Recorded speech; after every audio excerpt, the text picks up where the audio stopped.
My name is Sasha Banks. I am 34 years old, and to my family, I am a ghost, a disappointment, a woman who wears boring black suits, drives a 5-year-old Honda, and works as a lowly data entry clerk. That is the lie I let them believe. In reality, I am a corporate liquidator. When billion-dollar companies collapse, banks call me. I am the one who walks into a boardroom, assesses the assets, fires the CEO, and decides what is worth selling and what is trash. I am cold, I am efficient, and I am very, very wealthy. But my family sees none of that. To Reverend Thomas and First Lady Lucinda, image is everything, and I simply did not fit the picture. The night of the anniversary party, the humidity in Atlanta was suffocating, but it was nothing compared to the cold knot in my stomach as I pulled up to the Ritz-Carlton. I had paid for this entire event. The crystal chandeliers, the 5-course meal, the open bar serving top-shelf champagne. I had wired the $50,000 anonymously through a shell company so that Hunter, my sister's husband, could take the credit. I just wanted my parents to have a good night. I parked my Honda a block away so it would not be seen next to the valet stand, took a deep breath, and walked toward the entrance. I was wearing a simple black tailored suit. It was from the Row and cost $4,000, but to the untrained eye, it looked plain. As I reached the glass doors, a large security guard stepped in front of me, his hand raised. "Staff entrance is around the back, miss," he said, not even looking me in the eye. "Kitchen staff and servers need to use the loading dock."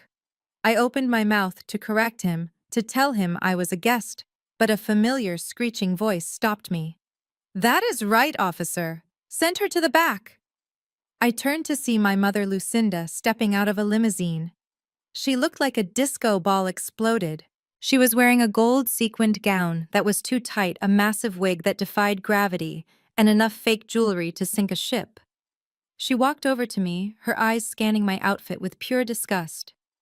"Mom, I am a guest," I said quietly. "You look like a waiter, Sasha," she snapped, adjusting her diamond necklace. "Actually, that is an insult to waiters. They at least dress with some flair. Look at you. No makeup, hair pulled back in that severe bun. You look like you are going to a funeral, not a celebration." "It is a black tie event, Mom," I said, trying to keep my voice steady. "This is formal wear." "It is depressing," she countered, waving her hand as if shooing away a fly. "Listen to me. Hunter and Destiny are inside. They have invited important people, investors, church elders, people who matter.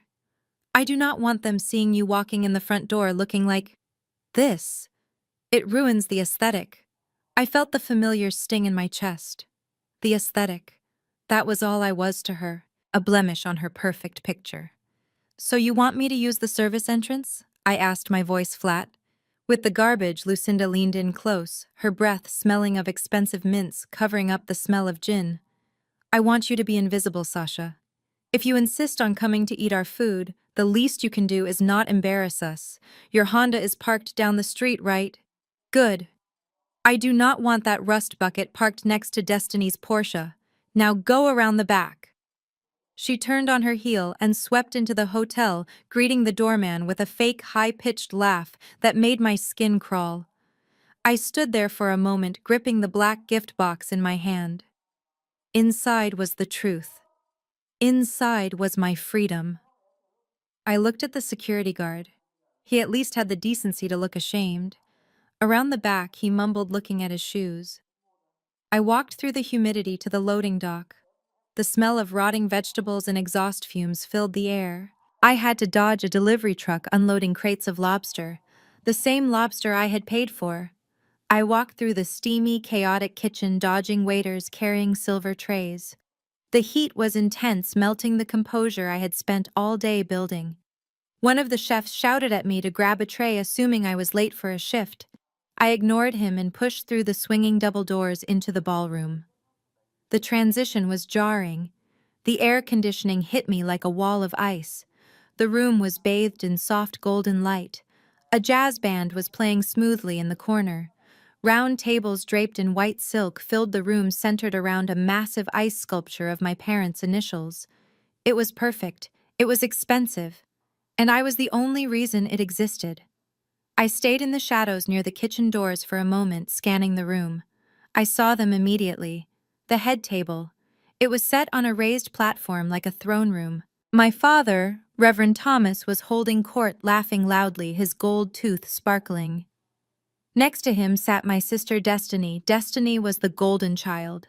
She was 29, beautiful in an Instagram filter kind of way, and completely useless. She was wearing a red dress that I knew cost $6,000 because I saw the charge on my American Express statement last week. She was laughing at something her husband Hunter was saying. Hunter. Just looking at him made my blood boil. He was a tall, mediocre white man who had convinced my family he was a tech genius. He threw around words like blockchain and synergy, but in 3 years he had never launched a single product. He lived in my parents' house rent-free, drove the car I paid for, and currently he was standing up tapping a spoon against his champagne glass. Attention, everyone! Hunter announced, his voice booming without a microphone. The room went quiet. He had that unearned confidence of a man who has never faced a consequence in his life. I just want to propose a toast to the most amazing in-laws a man could ask for. Lucinda Thomas, 40 years. That is incredible. And I am just so happy that my startup Technova could sponsor this little get-together for you. You deserve the best. The room erupted in applause.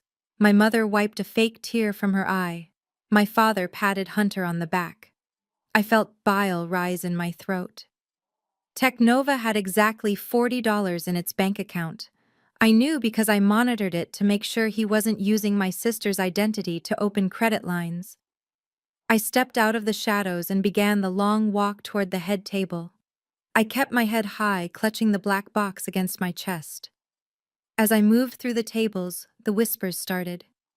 I heard a woman from the church choir whisper, "Is that Sasha Lord? She looks tired." Another person whispered, "I heard she is still single." Such a shame compared to Destiny. I reached the head table just as Hunter was sitting down. He looked up and his smile instantly vanished, replaced by a look of sneering amusement. "Well, well, look who finally decided to show up," Hunter said loud enough for the nearby tables to hear. He leaned back in his chair, swirling his champagne. "We were starting to think you got lost on the bus." I ignored him and looked at my parents. "Happy anniversary," I said, my voice steady. My father didn't even look at me. He was busy inspecting a spot on his fork. "You are late, Sasha. And you came in through the kitchen. I saw you come out the service doors. Mom told me to," I said. Lucinda glared at me.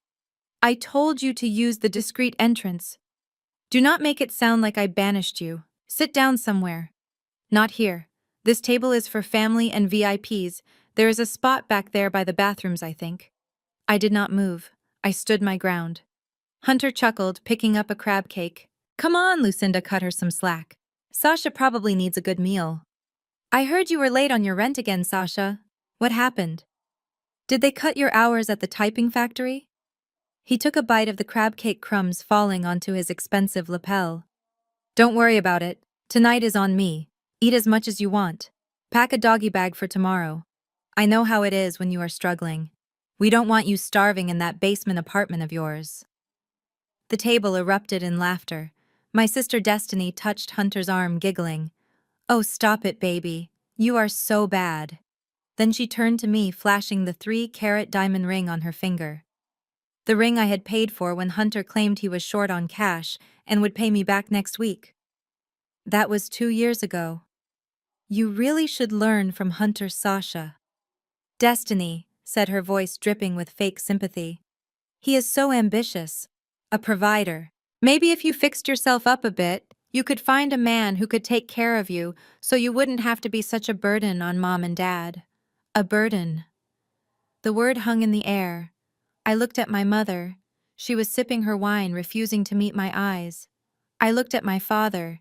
He was nodding in agreement with Destiny. "I am not a burden," I said, my voice barely a whisper. "Oh, please," Lucinda snapped, finally looking at me. Who paid for your braces? Who put a roof over your head for 18 years? And now look at you. 34 years old. No husband, no career, coming to my party empty-handed, looking like a beggar. I am not empty-handed, I said. I stepped forward and placed the black box directly in the center of the table, right next to the ice sculpture. The heavy cardstock made a solid sound against the tablecloth. My father picked up his microphone again. "Oh, what is this? Let us see what our daughter has scraped together. Hopefully, it is not another homemade coupon book like when she was 10. He laughed at his own joke. The crowd laughed with him. They were expecting a blender, maybe a picture frame. They were expecting the desperate offering of a failure trying to buy love. "Open it," I said. Lucinda reached out her long acrylic nails, tapping on the lid. She didn't open it. She just lifted the box, felt its weight, and frowned. "It is papers," she said, disgust filling her face. She dropped the box. "It is just paper. What is this, Sasha? A poem? A letter about your feelings? We do not have time for your emotional baggage tonight." "It is not a poem," I said. Hunter reached over and shoved the box toward the edge of the table. "Get this trash out of here. You heard your mother. We are celebrating success tonight, not whatever this is." The box teetered on the edge and fell to the floor. That was the moment. That was the exact second the last thread of loyalty snapped. I looked at the box on the floor. Then I looked at Hunter, whose face was flushed with expensive wine. I looked at Destiny, preening in her stolen luxury. I looked at my parents, who viewed me as nothing more than a stain on their reputation. I realized I didn't want their approval anymore. I wanted their destruction. I bent down and picked up the box. I dusted it off slowly. The room was watching now. The tension was thick enough to choke on. "You are right," I said, my voice projecting clearly without a microphone. "I am a freeloader. I don't belong at this table." I turned to walk away. And Sasha Hunter called out, "Do not forget to validate your parking." "Oh wait, you parked on the street to save $5, didn't you?" I stopped. I turned back one last time. "Enjoy the lobster, Hunter," I said. "It is the last expensive meal you will ever eat." I walked out of the ballroom past the stunned silence of the guests and pushed through the double doors. As soon as I was in the hallway, I pulled out my phone. My hands were not shaking. I was perfectly calm. I dialed the number for my personal banker. "It is Sasha," I said. "Execute Order 66. Cancel the cards. All of them. And call the hotel management. Tell them the line of credit for the bank's party is closed. Immediately." I hung up and walked toward the exit. I did not go out the back way this time. I walked straight through the front lobby, past the gold leaf mirrors and the fresh orchids. As I stepped out into the humid Atlanta night, I checked my watch. It was 8 p.m. By 8:15, the music would stop. By 8:30, the screaming would start. Back inside the ballroom, the nightmare was just beginning for them. But for me, for the first time in my life, I felt light. I got into my Honda, started the engine, and waited. I didn't drive away. I wanted to see the fireworks. 15 minutes later, the first text message popped up on my phone. It was from Hunter. "Your card isn't working. Fix it. Now." I smiled. I put the phone in the passenger seat and watched the entrance of the hotel. The show was about to start. Inside the ballroom, the scene was descending into chaos. The general manager of the Ritz-Carlton, a man named Mr. Henderson, whom I had worked with on a liquidation case 3 years ago, was walking toward the head table. He was not smiling. He held a black leather folio in his hand. Hunter was in the middle of ordering another bottle of Dom Perignon when Mr. Henderson cleared his throat. "Mr. Hunter Wilson." Mr. Henderson asked politely but firmly. Hunter turned, grinning. "That is me, CEO of Technova. What can I do for you?" "Bring the bottle." "I am afraid I cannot do that, sir," Mr. Henderson said. "In fact, I need to ask you to settle the current balance on the account immediately." Hunter laughed nervous laughter. "What?" "Just put it on the card on file. The Amex Black." "We did attempt to run the card, sir, mister." Henderson said, his voice dropping an octave so the guests wouldn't hear. But the room was so quiet everyone heard anyway. The card has been reported lost or stolen. The issuer has ordered us to confiscate it. That is impossible, Hunter shouted, standing up. That is my card. Try it again. We tried it 3 times, sir. It is declined. Code 05, do not honor. Destiny stood up, her face pale. There must be a mistake. We are good for it. My husband is a millionaire. Then perhaps he has another form of payment, Mr. Henderson suggested. The current bill for the venue, the catering, and the bar tab is $45,320. We require payment now to continue service. 45,000. The number hung in the air like a guillotine blade. Hunter patted his pockets frantically. He pulled out a debit card. Try this one. Mr. Henderson took it, produced a portable card reader, and inserted the card. He waited. The machine beeped a harsh rejection tone. Insufficient funds, Mr. Henderson said. Murmurs rippled through the room. The church elders were exchanging glances. Lucinda looked like she was going to faint. She grabbed Thomas's arm. Thomas, do something. This is humiliating. Thomas stood up, puffing out his chest. Now see here, I am a man of God.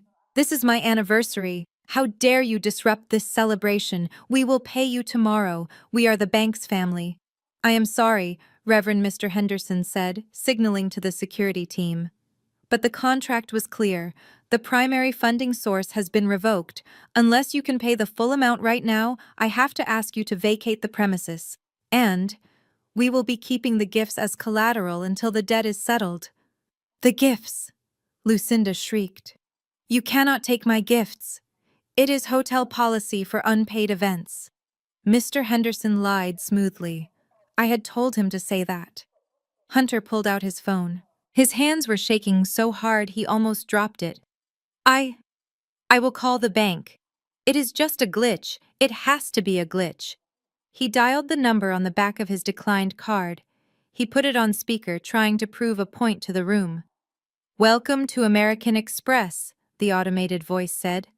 We are sorry, but this account has been closed by the primary account holder. If you are an authorized user, please contact the primary account holder for assistance. The primary account holder. Everyone at the table froze. They all knew Hunter didn't have the credit score to get a black card. They all knew he was an authorized user. But they had deluded themselves into thinking the primary holder was some business partner or investor. Who closed it? Hunter yelled at the phone. Who is the primary holder? For security reasons, we cannot disclose that information. The robot voice replied. Goodbye. The line went dead. Hunter looked at Destiny. Destiny looked at her parents. And then slowly, the realization began to dawn on Lucinda. Her eyes widened. She looked at the empty chair where I had been sitting.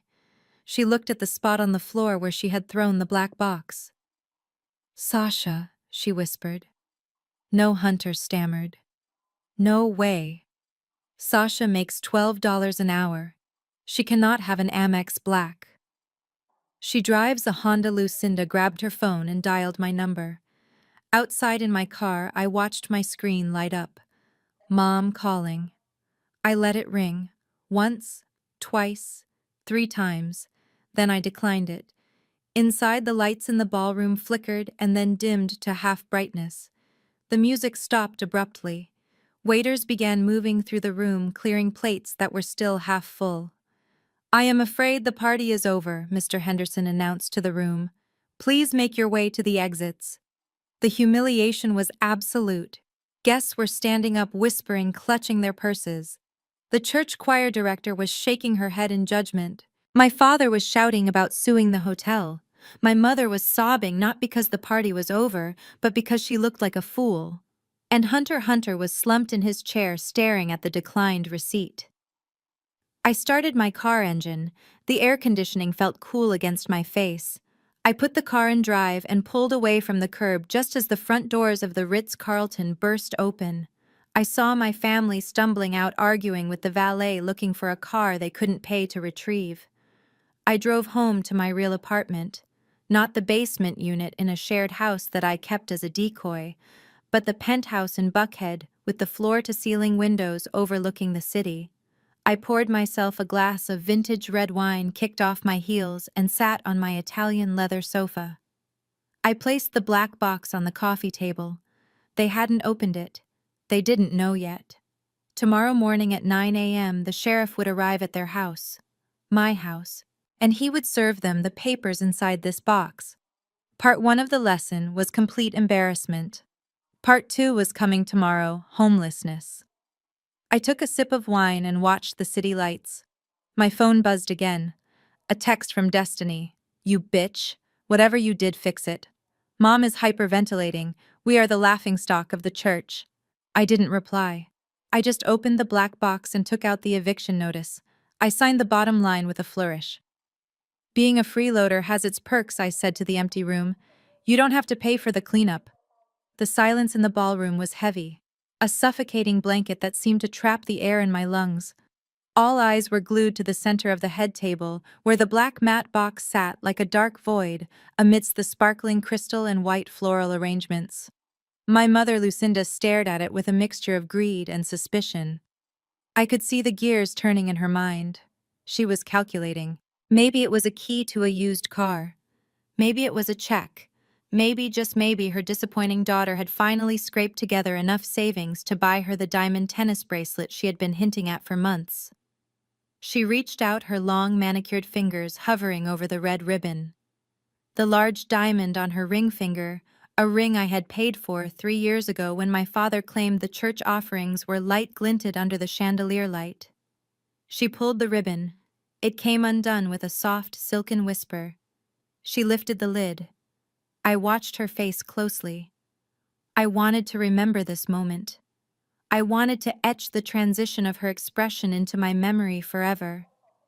I watched as the anticipation in her eyes died, replaced instantly by confusion, and then a sharp, jagged anger. There was no velvet cushion inside. There was no sparkle of gold or silver. There was just paper. 3 thick, stapled documents resting on the bottom of the box. Lucinda did not take them out.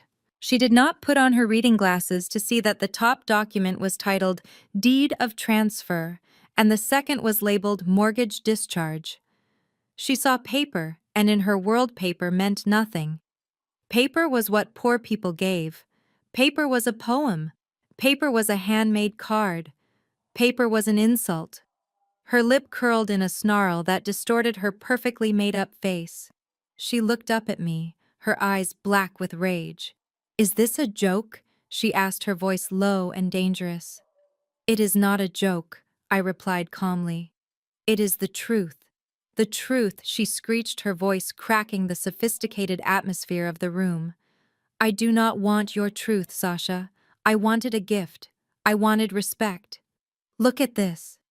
She grabbed the box with both hands and with a violent shove hurled it off the table.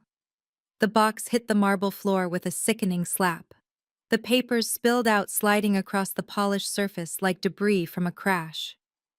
The deed to the house came to rest against the leg of Hunter's chair. The eviction notice slid under the table. "You come into my party looking like a servant and you bring me trash," Lucinda yelled, standing up now, her chest heaving. "I told you, Sasha. I told you specifically. If you did not have the money to buy a decent gift, you should not have come.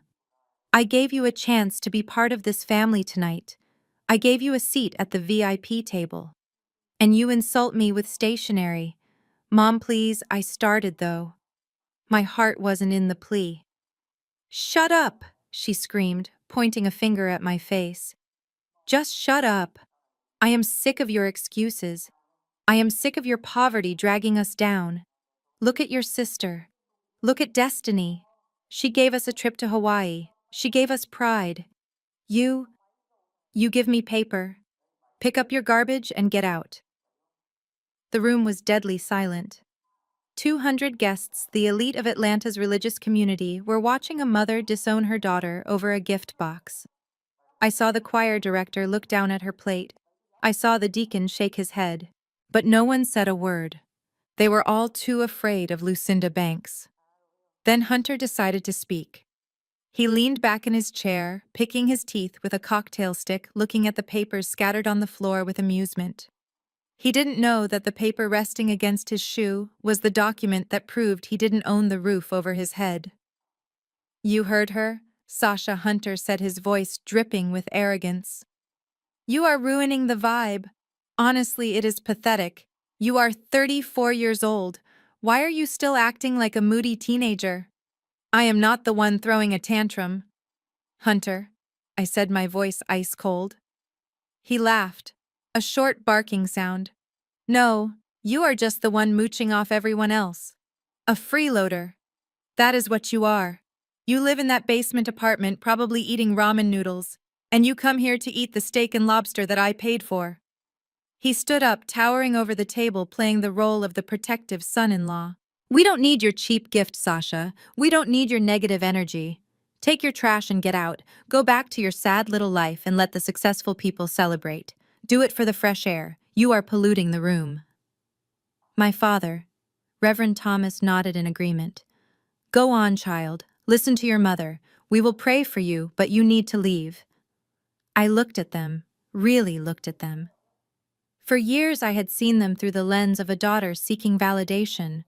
I had seen them as flawed but lovable. I had made excuses for their greed. I had covered their debts. I had hidden my success so I wouldn't outshine them. But now the lens shattered. I didn't see parents. I didn't see a sister.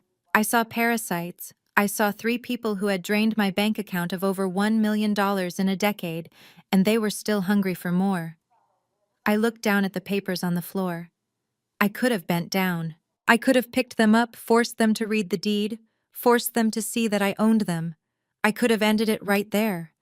But that would have been too merciful. They didn't deserve to know the truth yet. They deserved the fear that was coming. I straightened my blazer. I smoothed the lapel of my $4,000 suit. I lifted my chin. "I will not pick up the box," I said. My voice was not loud, but it carried to the back of the room. Lucinda laughed, a harsh, mocking sound. "Of course you won't. You are too lazy to even clean up your own mess. I am leaving Mom. I am leaving Dad. And Hunter." I looked him dead in the eye. "Enjoy the party." I turned my back on them. "Don't come back until you have a real gift," Lucinda shouted after me. "And don't expect any leftovers." I stopped for 1 second. I didn't turn around. I spoke to the air in front of me. "I am going. But remember this moment. Remember that you were the ones who told me to leave. You were the ones who threw the gift away. When the sun comes up tomorrow, do not say I didn't warn you. Don't you dare regret this." "Get out," Hunter yelled. I walked. The sound of my heels clicking on the marble floor was the only sound in the room. I walked past the tables of gawking guests. I walked past the ice sculpture that was already beginning to melt, dripping water onto the expensive tablecloth like tears. I walked past the waiters who looked at me with pity. They didn't know the pity was wasted. They should have been pitying the people at the head table. I pushed through the heavy double doors of the ballroom, and the noise instantly cut off. The silence of the corridor was beautiful. It was clean. It was honest. I walked through the lobby, ignoring the concierge. I stepped out into the humid night air. The valet looked at me, expecting a ticket. I shook my head and walked down the block to my Honda. I got into the driver's seat and locked the doors. The leather of the steering wheel felt cool under my palms. I took a deep breath, inhaling the scent of my own independence. I was alone. I was disowned. And I had never felt more powerful. I reached into my pocket and pulled out my phone. I opened my banking app. I navigated to the authorized users section. There it was, the Platinum business account. The account that funded the venue, the account that paid for the catering, the account that Hunter was currently using to buy rounds of drinks for the entire room. My thumb hovered over the red button that said, "Suspend all activity." I didn't hesitate. I didn't flinch. I thought about the box on the floor. I thought about the word freeloader. I pressed the button. A small loading circle spun for a second, and then a green checkmark appeared. Card suspended. I tossed the phone onto the passenger seat and started the engine. As I pulled away from the curb, I looked in the rearview mirror at the glowing lights of the Ritz-Carlton. Inside, the credit card terminal was about to decline. Inside, the music was about to stop. The freeloader had just cut the power. 15 minutes after I drove my Honda away from the Ritz-Carlton, the atmosphere inside the Crystal Ballroom had shifted from celebratory to gluttonous. Without my presence to serve as a reminder of reality, my family had indulged in their delusion of grandeur. Hunter, my brother-in-law, was acting like a king on his coronation day. He had ordered 3 more bottles of Dom Perignon, the vintage reserve that cost $2,000 a bottle. He was laughing loudly, his arm draped over the back of his chair, while my sister Destiny fed him a chocolate-covered strawberry. My parents, Reverend Thomas and Lucinda, were beaming clinking glasses with the city councilman they were trying to impress. They truly believed they had won. They believed they had successfully bullied the family scapegoat into silence and were now free to enjoy the fruits of their cruelty. But the bill always comes due. At 8:15, exactly, the heavy double doors of the ballroom swung open. This time, it was not a waiter carrying a tray of appetizers. It was Mr. Henderson, the hotel general manager. He was flanked by 2 large security guards who looked more like linebackers than hospitality staff.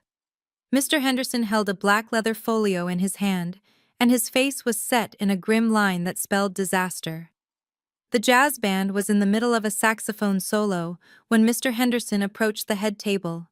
He did not wait for a break in the conversation.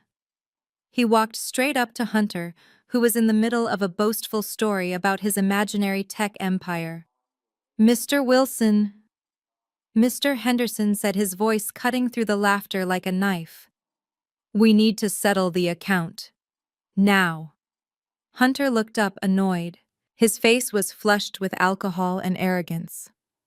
"Not now, Henderson. Can't you see I am entertaining? Just put it on the tab. I told you, run the card on file at the end of the night." Mr. Henderson did not blink. "I am afraid that is no longer an option, sir. The card on file has been flagged. We require immediate payment for the services rendered up to this minute." Hunter rolled his eyes and let out an exaggerated sigh for the benefit of the guests. He reached into his suit jacket pocket and pulled out the heavy black American Express card. It was the Centurion card, the ultimate status symbol, the card that I had worked 80-hour weeks to qualify for. The card that Hunter carried around like a golden ticket, even though his name was only on it as a secondary user. "Fine," Hunter snapped, thrusting the card at the manager. "Here, run it again, and add a $5,000 tip for yourself so you can stop bothering me." My mother, Lucinda, chuckled. "Oh, Hunter, you are too generous. These people are just doing their job even if they are rude about it." Mr. Henderson took the card. He produced a portable payment terminal from his pocket. He inserted the black metal card. The entire table went silent watching the transaction. It was a performance of wealth, and they were the stars. The machine beeped. It was a sharp, discordant sound. A red light flashed on the top of the terminal. Mr. Henderson looked at the screen, then looked at Hunter. "Declined," he said flatly. Hunter laughed. "That is impossible. It is a black card. There is no limit. You probably have a bad Wi-Fi connection in here. Try it again." Mr. Henderson removed the card, wiped the chip on his sleeve, and inserted it again. The silence at the table was growing thicker. My father Thomas stopped chewing his steak. Destiny lowered her wine glass. Beep, red light, declined. Mr. Henderson repeated, "The code is 05. Do not honor." Hunter stood up, knocking his napkin off his lap. He was starting to sweat now. Tiny beads of perspiration were forming on his forehead. "Give me the machine. You are doing it wrong." He snatched the terminal from the manager's hand. He jammed the card in himself. He stared at the screen, willing it to work. He tapped the enter button aggressively. Processing, the screen read. Then after 3 agonizing seconds, the message changed. "Refer to issuer. Pickup card." Hunter stared at the words, unable to comprehend them. Pickup card.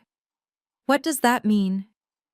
"It means," Mr. Henderson said, taking the machine and the card back from Hunter's trembling hands, that the primary account holder has reported this card as compromised and has ordered the bank to seize it. This card is now the property of the bank, and I am instructed to destroy it." "Destroy it!" Hunter shouted. "You cannot destroy my card. That is my card, mister." Henderson calmly took a pair of scissors from his pocket and cut the black metal card in half. The sound of the metal snapping echoed in the silent room. He dropped the pieces onto the white tablecloth next to the half-eaten lobster. Now Mr. Henderson continued, his voice dropping an octave, becoming dangerous. "We have a problem, Mr. Wilson. You have consumed $45,320 worth of food, alcohol, and venue rental. We have also prepared the next round of champagne you ordered. Since the primary funding source has been revoked, I need another form of payment. Immediately, or I will have to escort you out." Hunter looked around the room. The guests at the nearby tables were staring. The whispers were starting again, louder this time. "Is he broke? Did his card get declined? I thought he was rich." Hunter patted his pockets frantically. He pulled out a worn leather wallet. He dug through it, bypassing the empty slots where credit cards should be. He pulled out a blue debit card from a local credit union. "Here," he said, his voice cracking. "Use this. It is my business account. It has plenty." Mr. Henderson took the debit card. He swiped it. Hunter held his breath. Destiny grabbed his arm, her perfectly manicured nails digging into his suit jacket. The machine whirred. Then it made a low buzzing sound. "Insufficient funds," Mr. Henderson read aloud. Hunter's face turned a pale, sickly shade of gray. "No, that's wrong. I transferred money yesterday. I have investors." "Sir, the balance available is $42, Mr. Henderson said. "That covers exactly one glass of the champagne you are drinking. You still owe $45,278. The manager stepped closer, invading Hunter's personal space. "Listen to me closely. This is a 5-star establishment, not a cafeteria. You have 5 minutes to produce a valid payment method. If you do not, I have the police on speed dial. Theft of services is a felony at this amount. You will be arrested in front of everyone you know." Police Destiny squeaked. She turned to her husband. "Hunter, do something. Fix this. Why are your cards not working?" Hunter looked at his wife, panic in his eyes. He realized the game was up. He turned to the only other people he thought could save him. He turned to my parents. "Mom." Dad, Hunter stammered, addressing my parents. "Look, it is a banking error. The system is down. Can you cover it? Just for tonight, I will wire you the money first thing in the morning. Double. I will wire you double." Lucinda and Thomas froze. They were sitting there in their expensive clothes, pretending to be royalty. But the truth was, they were just as broke as Hunter. They lived paycheck to paycheck, relying on my secret subsidies to maintain their lifestyle. Lucinda opened her clutch purse. Her hands were shaking. She stared into the empty bag. She had a credit card, but she knew it was maxed out from buying the dress she was wearing. I don't have that kind of limit, Hunter," Lucinda whispered, her voice trembling. "We thought you were paying. You said Technova was sponsoring this." "I am," Hunter yelled, losing his composure. "But my assets are frozen." "Dad, Thomas, you have the church fund, right? Use the church card." Reverend Thomas turned purple. "I cannot use the church card for a party, you fool. That is embezzlement. Besides, the fund is tied up." Tied up meant empty. Tied up meant Thomas had already spent it on his new Cadillac. "So none of you have money?" Mr. Henderson asked, raising an eyebrow. The silence was the answer. The 4 of them, the Golden family, sat there stripped of their pretenses. They were surrounded by luxury they couldn't afford, eating food they couldn't pay for, and wearing clothes that belonged to a life that wasn't theirs. Mr. Henderson signaled to the security guards. "Ladies and gentlemen," he announced to the room, his voice booming, "I apologize for the interruption. But this party is officially over. The hosts are unable to fulfill their financial obligations. Please vacate the ballroom immediately. A collective gasp went through the crowd. Chairs scraped against the floor as 200 guests stood up at once. The humiliation was total. It was absolute. Hunter slumped into his chair, putting his head in his hands. Destiny began to sob, mascara running down her face. Mr. Henderson looked down at Hunter. "You are not going anywhere, Mr. Wilson. The police are on their way.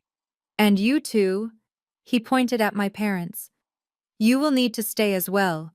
We need to discuss how you are going to pay for the lobster you just ate." In the chaos, no one noticed that the black box I had left earlier was gone. One of the busboys had kicked it under the table. But they didn't need to open it anymore. The lesson inside had already begun. The freeloader had stopped paying and their world was crumbling exactly 15 minutes later. While the orchestra played a melancholic waltz in the empty ballroom, my family was huddled inside the executive restroom near the kitchen entrance. It was a space designed for luxury, with marble floors, gold-plated faucets, and thick linen towels. But at that moment, it smelled like panic and expensive cologne. Hunter was pacing back and forth in front of the mirrors, his face a mask of sweat and terror. Destiny was reapplying her lipstick with trembling hands, trying to maintain the facade of a trophy wife even as her world crumbled. My parents. Reverend Thomas and Lucinda were standing by the door, blocking it as if the police were already outside. "This is a mistake," Hunter stammered, splashing water on his face. "It is a banking glitch. The servers are down. I read about this on Twitter. Technova's assets are just temporarily frozen because of security protocols." Lucinda was not listening to him anymore. Her survival instinct had kicked in. She knew that they were facing a bill of nearly $50,000, and between the four of them, they couldn't even afford a cab ride home. In her mind, there was only one person to blame. Not the son-in-law who had lied for years, not her own greed, but the daughter she had just kicked out. "It is Sasha." Lucinda hissed, her eyes narrowing. "She did something. I saw her on her phone right before she left. She must have called the bank and reported the card stolen." "But it is my card!" Hunter yelled, though his voice cracked. "Is it?" Thomas asked, looking at Hunter with a sudden dawning suspicion. "Is it really your card, son? Or is it one of those authorized user cards you told us about?" "It doesn't matter," Hunter deflected. "Sasha is jealous. She wants to ruin this night because she is miserable. She probably hacked the account. She works with computers, right? Data entry or whatever. She hacked me." Lucinda grabbed her phone. Her long, acrylic nails clicked furiously against the screen as she dialed my number. She put it on speakerphone and held it up like a weapon. Meanwhile, I was cruising down Peachtree Street. The city lights of Atlanta blurred past my windows. The humidity of the night felt heavy, but inside my car, everything was cool and calm. I watched the phone screen light up on my dashboard. Mom calling. I let it ring 3 times, savoring the anticipation. I knew exactly where they were. I knew exactly how desperate they felt. I tapped the answer button. "Hello, Mother," I said, my voice smooth and unbothered. "Fix it," Lucinda screamed before I could even finish the word. "Fix it right now, Sasha." I merged onto the highway, heading toward the skyline. "Fix what I asked," feigning innocence.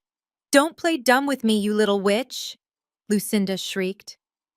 The card, Hunter's black card, it was declined. The manager cut it in half. "What did you do? Did you report it? Lost just to embarrass your sister?" I let out a soft laugh. It was a genuine laugh. The absurdity of their delusion was almost impressive. "I didn't report it lost, Mom," I said calmly. "I reported it closed.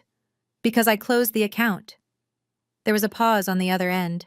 I could hear Hunter breathing heavily in the background. "What are you talking about?" Hunter shouted near the phone. "You can't close my account. I am the CEO."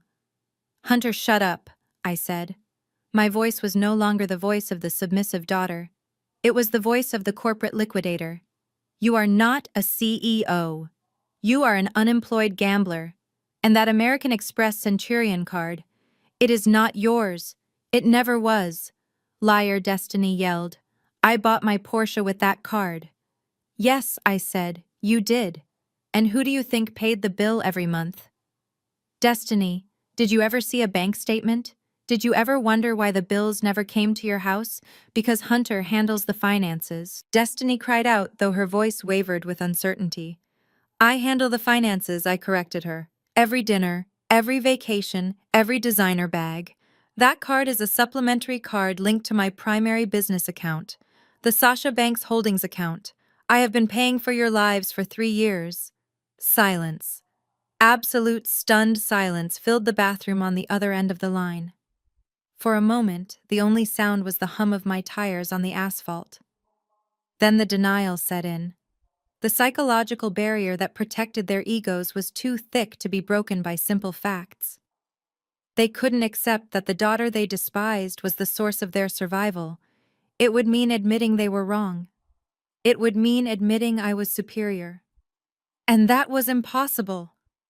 You are lying, Lucinda spat, her voice dripping with disdain. You make $12 an hour, Sasha. You drive a Honda. You live in a basement. You are just trying to take credit for Hunter's success because you are jealous. You probably called the bank and pretended to be his wife. That is identity theft, I sighed. I am driving a Honda because I am smart with money, unlike you. And I am driving it to my penthouse at the St. Regis, not a basement. But believe what you want. Reverend Thomas finally spoke. His voice boomed through the speaker using the tone he reserved for scolding sinners in his congregation. Sasha Marie Banks, that is enough. I do not know what game you are playing, but it ends now. We are your parents. We are God's anointed. You are embarrassing us. Now, I am going to give you one chance to redeem yourself. I rolled my eyes. The audacity was breathtaking. Turn that car around, Thomas commanded. Come back here. Put down a valid credit card. Apologize to Hunter for causing this scene, and maybe, just maybe, we will let you sit at the table for dessert. Do not make me tell the church about your wickedness. I listened to his words. I listened to the arrogance of a man who was moments away from being arrested for theft of services. He truly believed he still held power over me. He thought the threat of exclusion was a weapon, not realizing I had already walked out of the prison he built. Are you finished? I asked. Come back here now, Sasha Thomas yelled. Or you are no longer my daughter. I smiled. A cold, hard smile. Dad, I said softly, I haven't been your daughter for a long time. I have just been your ATM. And the machine is out of order. But, Lucinda started to protest. Goodbye, I said. And good luck with the police. They take credit card fraud very seriously. I pressed the red button on my steering wheel. The call ended. The silence in the car was sweet. I was not done yet. I picked up my phone again.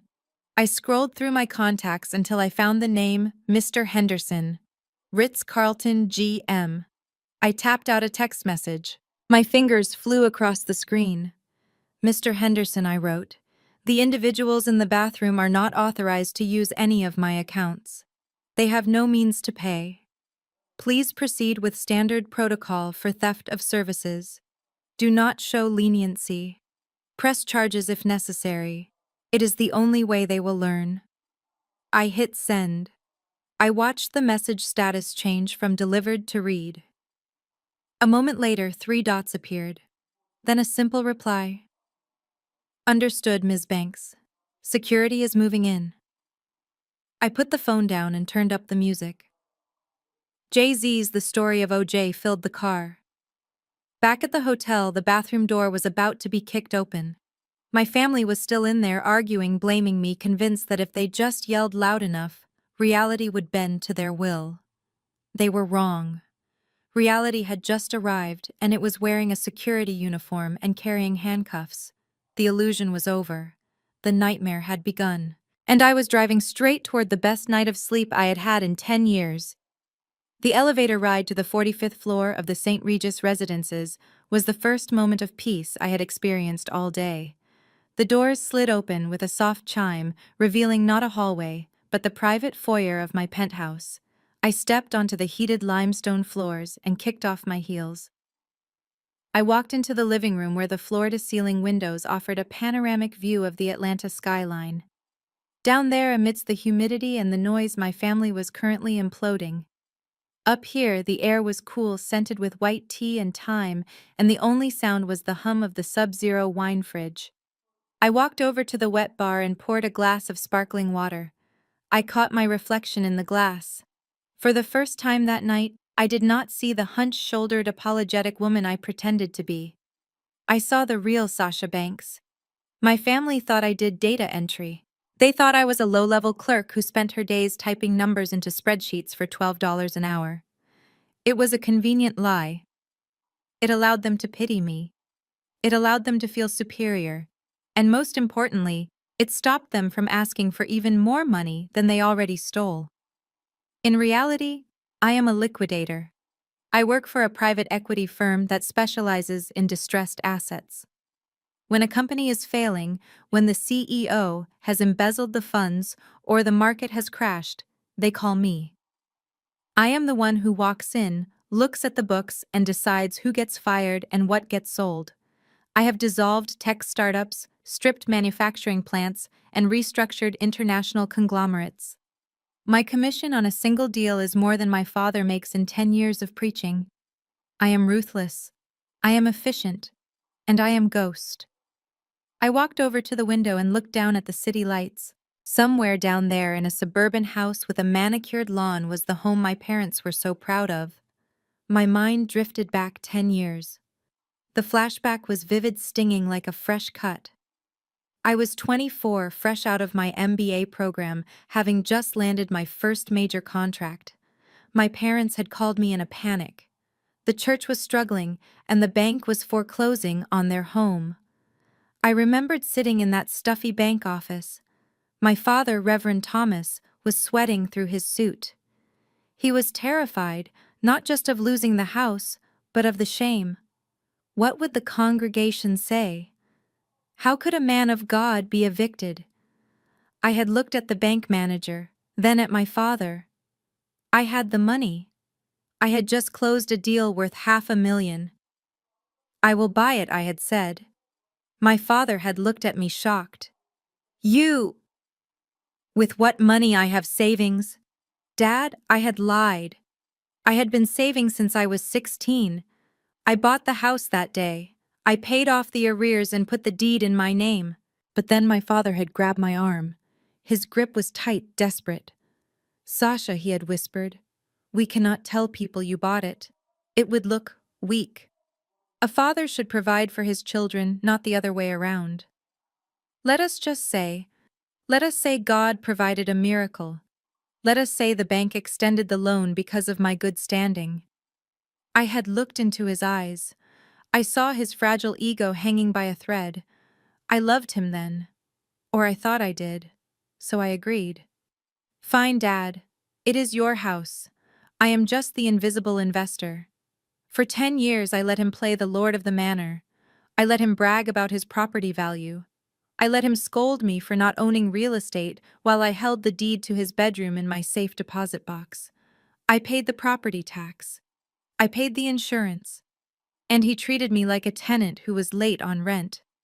I took a sip of water, the bubbles sharp against my tongue. But the house was not the only secret I was keeping.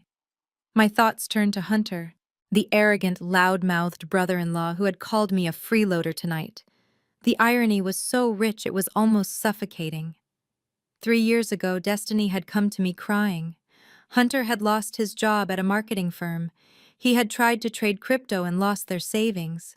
Destiny was pregnant and she was terrified of the humiliation. She begged me to help, but she made me promise not to tell Mom and Dad. She needed Hunter to look successful. So I made a deal with the devil. I created a shell company. I hired Hunter as a consultant. I paid him a salary of $8,000 a month to do absolutely nothing. He sent me reports that I never read. He thought he was a genius strategist. In reality, he was on adult welfare and I was the state. Every suit he wore I paid for.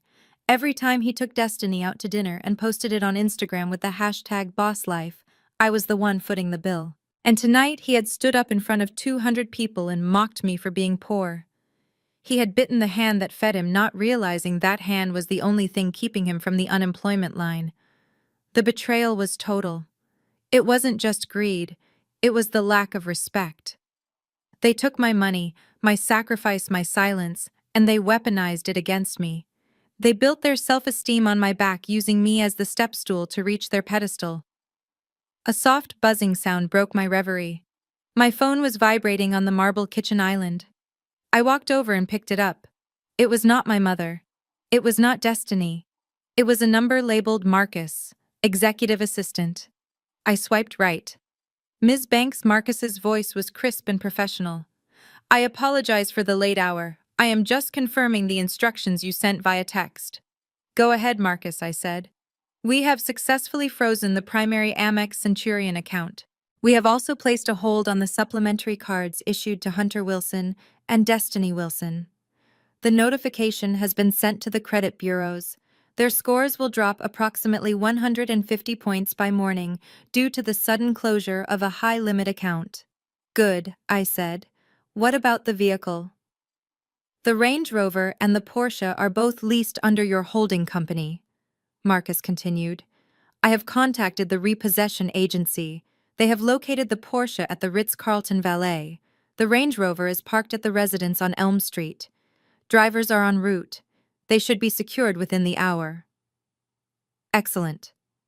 And the house, I have drafted the eviction notice as per the state laws regarding owner-occupied properties with non-paying tenants. Since there is no formal lease agreement and no rent has been paid in over 60 days, we are filing for immediate removal. The sheriff's department has been notified to serve the papers at 9 a.m. tomorrow. There was a pause. Marcus, who had been with me for 5 years and knew my family history, broke his professional demeanor for a second. Ms. Banks, are you sure this is extensive? I looked out the window again. I imagined Hunter trying to pay for a cab with a declined debit card. I imagined my mother's face when she realized the party was over. I have never been more sure of anything in my life, Marcus, I said. They called me a freeloader. I am just proving them right. If I am a freeloader, then I certainly can't afford to pay for their lives anymore. Understood, Marcus said. I will execute everything immediately. Have a good evening, Ms. Banks. The line went dead. I set the phone down. The apartment was quiet, but it wasn't lonely. It was the silence of a battlefield after the general has given the order to fire. The missiles were in the air. The impact was inevitable. I walked into my bedroom, which was larger than my parents' entire ground floor. I opened my walk-in closet. I pushed aside the rack of plain, boring clothes I wore to family gatherings, the costumes of the poor relation. I ran my hand over the silk and cashmere of my real wardrobe. Tomorrow, I would not wear black. Tomorrow, when the sheriff arrived, I would wear red. I went to the bathroom and started the water for a bath. I poured in expensive bath salts. I watched the steam rise. For 10 years, I had been holding my breath, trying to be small enough to fit into their box. Tonight, I had exploded the box. I slipped into the water and closed my eyes. The water was warm. The city was bright. And the freeloader was finally free. The sun rose over Atlanta with a cruel brightness that morning, exposing everything that the night usually hid. At 9 a.m., a yellow taxicab pulled up to the curb of the sprawling colonial estate on Elm Street. It was not the black limousine my family was used to. It smelled of stale cigarette smoke and pine air freshener. The back door opened and out stepped the remnants of the Banks dynasty. My mother Lucinda looked 10 years older than she had the night before. Her wig was slightly askew and her earlobes were bare. The 3-carat diamond earrings she never left the house without were currently sitting in a safe at the Ritz-Carlton, held as collateral against a $45,000 debt. My father, Reverend Thomas, climbed out next. His wrist felt light. His gold Rolex, the one he preached about as a sign of God's favor, was also gone, left behind on a velvet tray in the manager's office. Hunter and Destiny dragged themselves out of the back seat. They looked like refugees from a failed gala. Destiny was still wearing her red evening gown, but the hem was stained with dirt from standing on the curb, waiting for a cab they could barely afford. Hunter looked pale, his eyes darting around nervously, as if he expected a SWAT team to jump out of the bushes. They walked up the long paved driveway toward the house that stood as the symbol of their success. The brick facade was imposing, the lawn was perfectly manicured, and the white pillars on the porch gleamed in the sunlight. To them, this structure was their fortress. It was the one place where they were still in charge, the one place where they could lock the door and pretend the world hadn't just rejected them. Thomas marched up the steps first, fishing his keys out of his pocket. He was mumbling to himself, rehearsing the sermon he would give me when I finally crawled back to apologize. He jammed his key into the front door lock and turned it. Nothing happened. He frowned and jiggled the key. He pulled it out, looked at it, and shoved it back in. He turned it harder this time, putting his shoulder into the wood. "It is stuck," Thomas grunted. "Lucinda, give me your key. This one is bent." Lucinda sighed, digging through her purse. She handed him her key. Thomas tried again. It slid into the cylinder, but it refused to turn. It was as if the lock had rejected the key entirely. "What is going on?" Destiny whined, hugging her arms around herself. "I am cold, Daddy. Open the door." "I am trying," Thomas yelled, kicking the bottom of the door. "The lock is broken. We have to call a locksmith. Of all the days for this to happen." He raised his fist to pound on the door, intending to wake up the housekeeper. But before his knuckles could make contact, the heavy oak door swung open from the inside. Thomas stumbled forward, almost losing his balance. He looked up, expecting to see Mrs. Higgins, the elderly housekeeper. Instead, he was staring into the chest of a man who was 6'5" and wide as a refrigerator. The man was wearing a black tactical uniform with the word "Security" embroidered in gold on the pocket. He wore an earpiece and looked at my father with zero emotion. "Who are you?" Thomas demanded, stepping back. "What are you doing in my house? Where is Mrs. Higgins?" The guard didn't answer. He simply stepped aside, opening the path into the foyer. From the hallway, my family could see straight into the formal living room. And there I was. I was sitting in my father's favorite leather armchair, the high-backed wing chair he called his throne. I was not wearing the black suit from the night before. I was wearing a crisp white silk blouse and tailored trousers. My hair was down. I held a porcelain teacup in one hand. Behind me stood two men in sharp gray suits. They held briefcases and looked like the kind of lawyers who charge $1,000 an hour just to breathe your air. Sasha, Lucinda gasped, stepping into the foyer. "What are you doing here? And who are these people? Why is there a bouncer at our door?"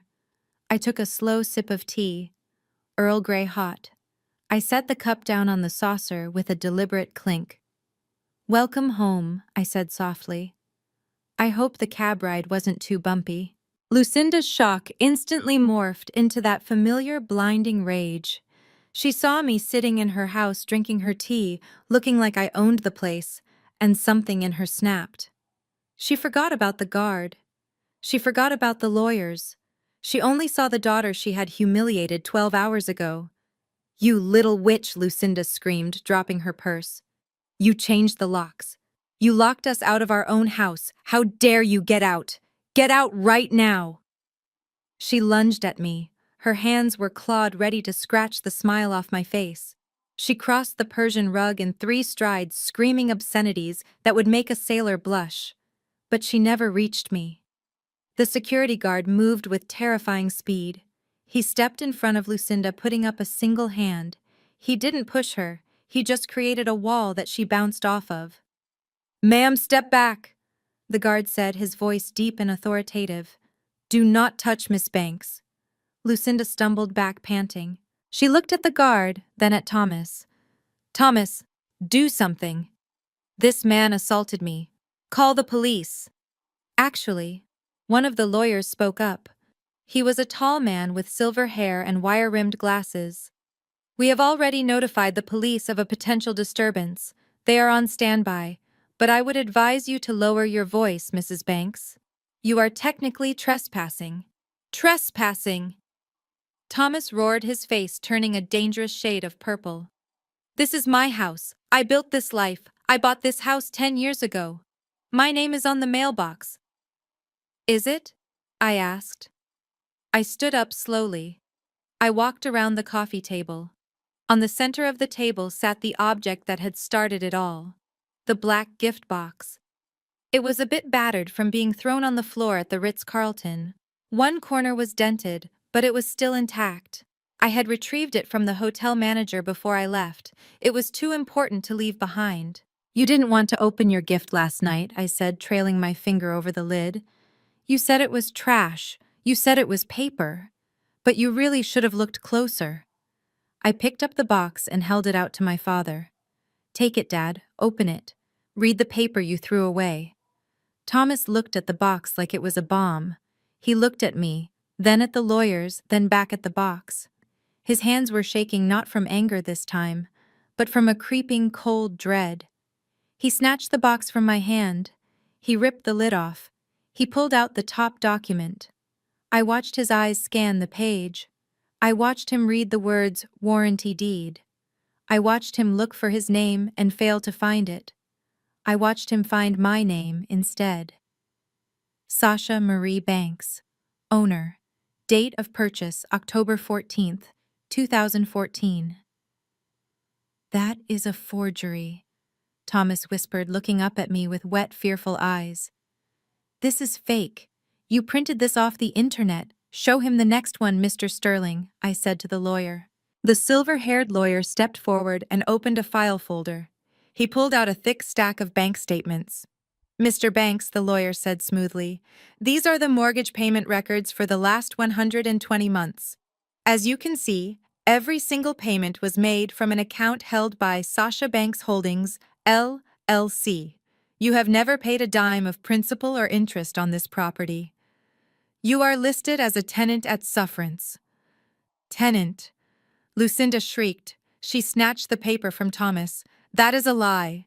We are the owners. We let her pay rent to live in the basement. No, Mom, I said, my voice hard as granite. You don't let me do anything. I let you live upstairs. I let you pretend to be rich. I let you drive cars I paid for. I let you eat food I bought. I turned my gaze to Hunter. He was standing by the door trying to make himself invisible. He hadn't said a word since they walked in. He was staring at the lawyers, and I could see the sweat dripping down his temple. He knew. Unlike my parents who were blinded by ego, Hunter was a con artist. He recognized a legal ambush when he saw one. He knew that the men in suits weren't actors. He knew that the documents were real. And he knew exactly what came next. Hunter, I said. You look nervous. Hunter swallowed hard. His Adam's apple bobbed. Sasha, look. He started, his voice a pathetic squeak. We can talk about this. Family disputes shouldn't involve lawyers. Let's just calm down. It is too late for calm, I said. I nodded to the security guard. He reached behind the sofa and pulled out 4 large, heavy-duty plastic bins. He tossed them onto the floor at my family's feet. They clattered loudly, echoing in the silent house. You have 1 hour, I announced. 1 hour for what? Destiny asked, her voice trembling. To pack, I said. You can take your clothes. You can take your personal toiletries. You can take photos. But the furniture stays. The electronics stay. The art stays. Anything that was purchased with my credit cards remains in this house as my property. You can't do this, Lucinda screamed, realizing the nightmare was real. You can't kick your own mother out on the street. It is illegal.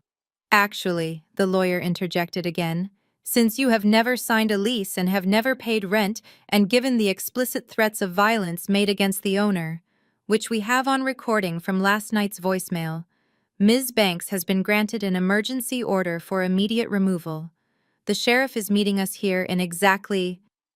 He checked his watch 45 minutes to oversee the final lockout. I suggest you start packing. The room spun. My father collapsed onto the sofa.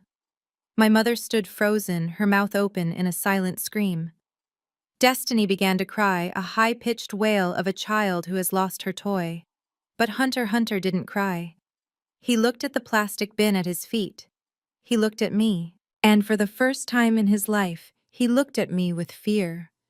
He realized that the freeloader wasn't just cutting them off. I was erasing them. The clock is ticking, I said, checking my own watch. A Cartier tank watch I had finally taken out of the safe. 59 minutes left. I suggest you hurry. I have a cleaning crew coming at noon, and they throw everything left behind into the dumpster. I sat back down in the leather chair and picked up my tea. Start packing. The silence in the living room was so profound that I could hear the antique grandfather clock ticking in the hallway. It was a rhythmic, mocking sound counting down the seconds of their denial. My father, Reverend Thomas, held the warranty deed in his trembling hands. His eyes, usually so full of judgment and fire when he stood at the pulpit, were now wide with the desperate confusion of a man watching his reality dissolve. He traced the embossed seal of the county clerk. He traced the date. And then his finger stopped on the line that mattered most, the line that listed the grantee. It did not say Thomas and Lucinda Banks. It said Sasha Marie Banks. That is impossible, Thomas whispered, his voice barely audible. We signed the papers. I remember signing the papers in the bank manager's office. You were just the co-signer, Sasha. You were just the guarantor. I leaned forward, resting my elbows on my knees. No, Dad. You signed the occupancy agreement. You signed a document acknowledging that you were allowed to reside in the property at the owner's discretion. You were too busy bragging about God's favor to actually read the fine print, weren't you? You assumed that because you are the patriarch, you automatically owned everything I paid for. Lucinda snatched the paper from him. She held it close to her face, squinting without her reading glasses. This is a trick, she spat. You forged this. You are trying to steal our home. It is not your home, Mother. I said, my voice dropping to a register that was dangerously low. It is a building. A building that I bought with my bonus from the liquidation of a steel mill in Pittsburgh 10 years ago. I bought the bricks. I bought the mortar. I bought the roof that has kept you dry while you called me a failure. I stood up and walked over to the fireplace. Above the mantel hung a massive oil painting of my parents commissioned 3 years ago. You see, I continued, turning back to face them. Home implies safety. Home implies family. But this place... For me, this has never been a home. It has been a hotel where the staff treats the paying guest like a servant. And the thing about hotels, Mom, is that the management reserves the right to refuse service to anyone. I walked back to the coffee table and tapped the second file folder, the one labeled Financial Summary, 2014 to 2024. You called me a freeloader, I said. That word has been ringing in my ears all night. Freeloader. Someone who takes without giving. Someone who exploits the generosity of others. I flipped the folder open. Inside was not a single sheet of paper, but a thick bound report. It looked like a corporate audit, because that is exactly what it was. I had my forensic accounting team compile it last night while you were sleeping in my house. I picked up the report. Let us look at the receipts, shall we? I asked. If I am the freeloader, then surely this ledger will show 0 contributions from me. Surely it will show that Hunter and Dad have been carrying the weight of this family. I turned to the first tab marked Destiny. Item 1 I read aloud. The Dream Wedding at the Botanical Gardens. June 2021. Cost of venue $30,000. Catering $25,000. Custom Vera Wang dress $12,000. Flowers imported from Holland $15,000. I looked up at Destiny. She was weeping silently, mascara running down her cheeks. Total cost for the day you became Mrs. Wilson, $120,000, I stated clearly. Who paid that, Destiny? Did Hunter pay it? Destiny looked at her husband. Hunter looked at the floor. Hunter said, Hunter said his trust fund matured.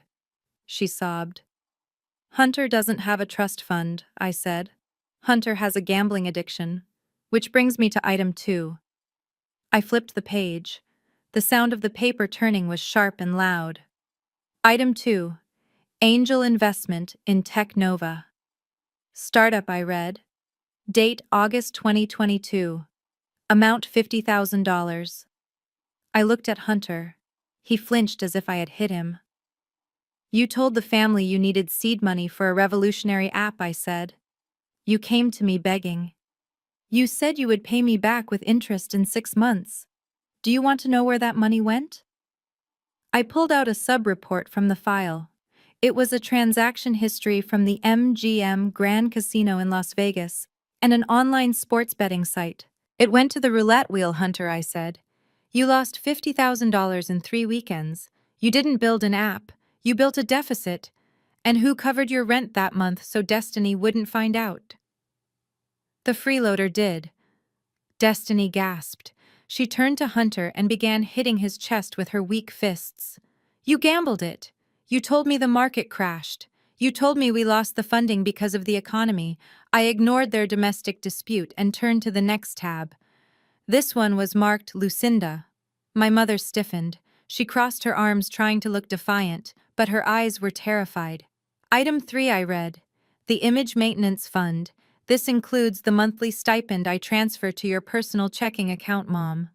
$3,000 a month, every month, for 10 years. I looked at the itemized list. Neiman Marcus, Saks Fifth Avenue, the wig specialist in Buckhead. You spent $3,000 a month on clothes to wear to church so you could look better than the other deacons' wives. You spent my money to buy the very outfits you wore while looking down your nose at my plain black suits. I did not know it was your money, Lucinda shouted, her voice shrill. Your father said it was a stipend from the church. I looked at Thomas. He shrank into the sofa cushions. He had been skimming the top off the church funds, yes, but he had used my money to plug the holes so he wouldn't get caught. He had let his wife believe the lie to keep her happy and quiet. And let us not forget the cars. I continued, relentless. The Porsche Macan, the Cadillac Escalade, lease payments, insurance, maintenance, all drafted from Sasha Banks Holdings. I closed the folder with a heavy thud. I looked at the summary page on the back. $1.45 million, I said. The number hung in the air. $1,450,000. That is the exact amount I have poured into this family in the last decade. That is the cost of your lifestyle. That is the price of your dignity. I stepped closer to them. The security guard tensed, ready to intervene, but he didn't need to. They were paralyzed. They were crushed under the weight of the truth. You called me a freeloader because I ate a plate of lobster at a party I paid for, I said, my voice shaking slightly with suppressed rage. You called me a failure because I didn't dress like a peacock. But the truth is, I am the only reason you people aren't living in a shelter. I am the bank. I am the employer. I am the safety net. I looked at Hunter, who was trying to push Destiny away as she clawed at his face. I looked at my parents, who looked small and old and pathetic. And today, the bank is closed, I declared. The safety net is gone. You have exactly $1.45 million worth of audacity, but you don't have a single cent to your names. The silence that followed was total. It was the silence of a vacuum, the silence of an implosion. Thomas looked at the deed in his hand. He looked at the house around him, the crown molding the silk drapes, the crystal chandelier. He realized for the first time that he was a stranger in his own life. He was a guest who had overstayed his welcome by 10 years. I checked my watch again. 30 minutes left, I said. And judging by the look of things, you haven't packed a single sock. I turned to the silver-haired lawyer. Mr. Sterling, if they are not out by the deadline, what is the procedure? Mr. Sterling adjusted his glasses. The sheriff will forcibly remove them, Ms. Banks, and anything left inside becomes your property to dispose of as you see fit. I nodded. I hear the dump is lovely this time of year, I said. Destiny wailed. Lucinda sank to her knees, burying her face in her hands. Hunter stared at the wall, seeing his life end. But I felt nothing. No pity, no regret. Just the cold, hard satisfaction of the bottom line. The accounts were finally balanced, and they were in the red. The heavy silence that followed my declaration of the $1.45 million debt was not a peaceful one. It was the suffocating pressure before a bomb detonates. My parents were slumped on the sofa looking like deflated balloons, but I was watching Hunter.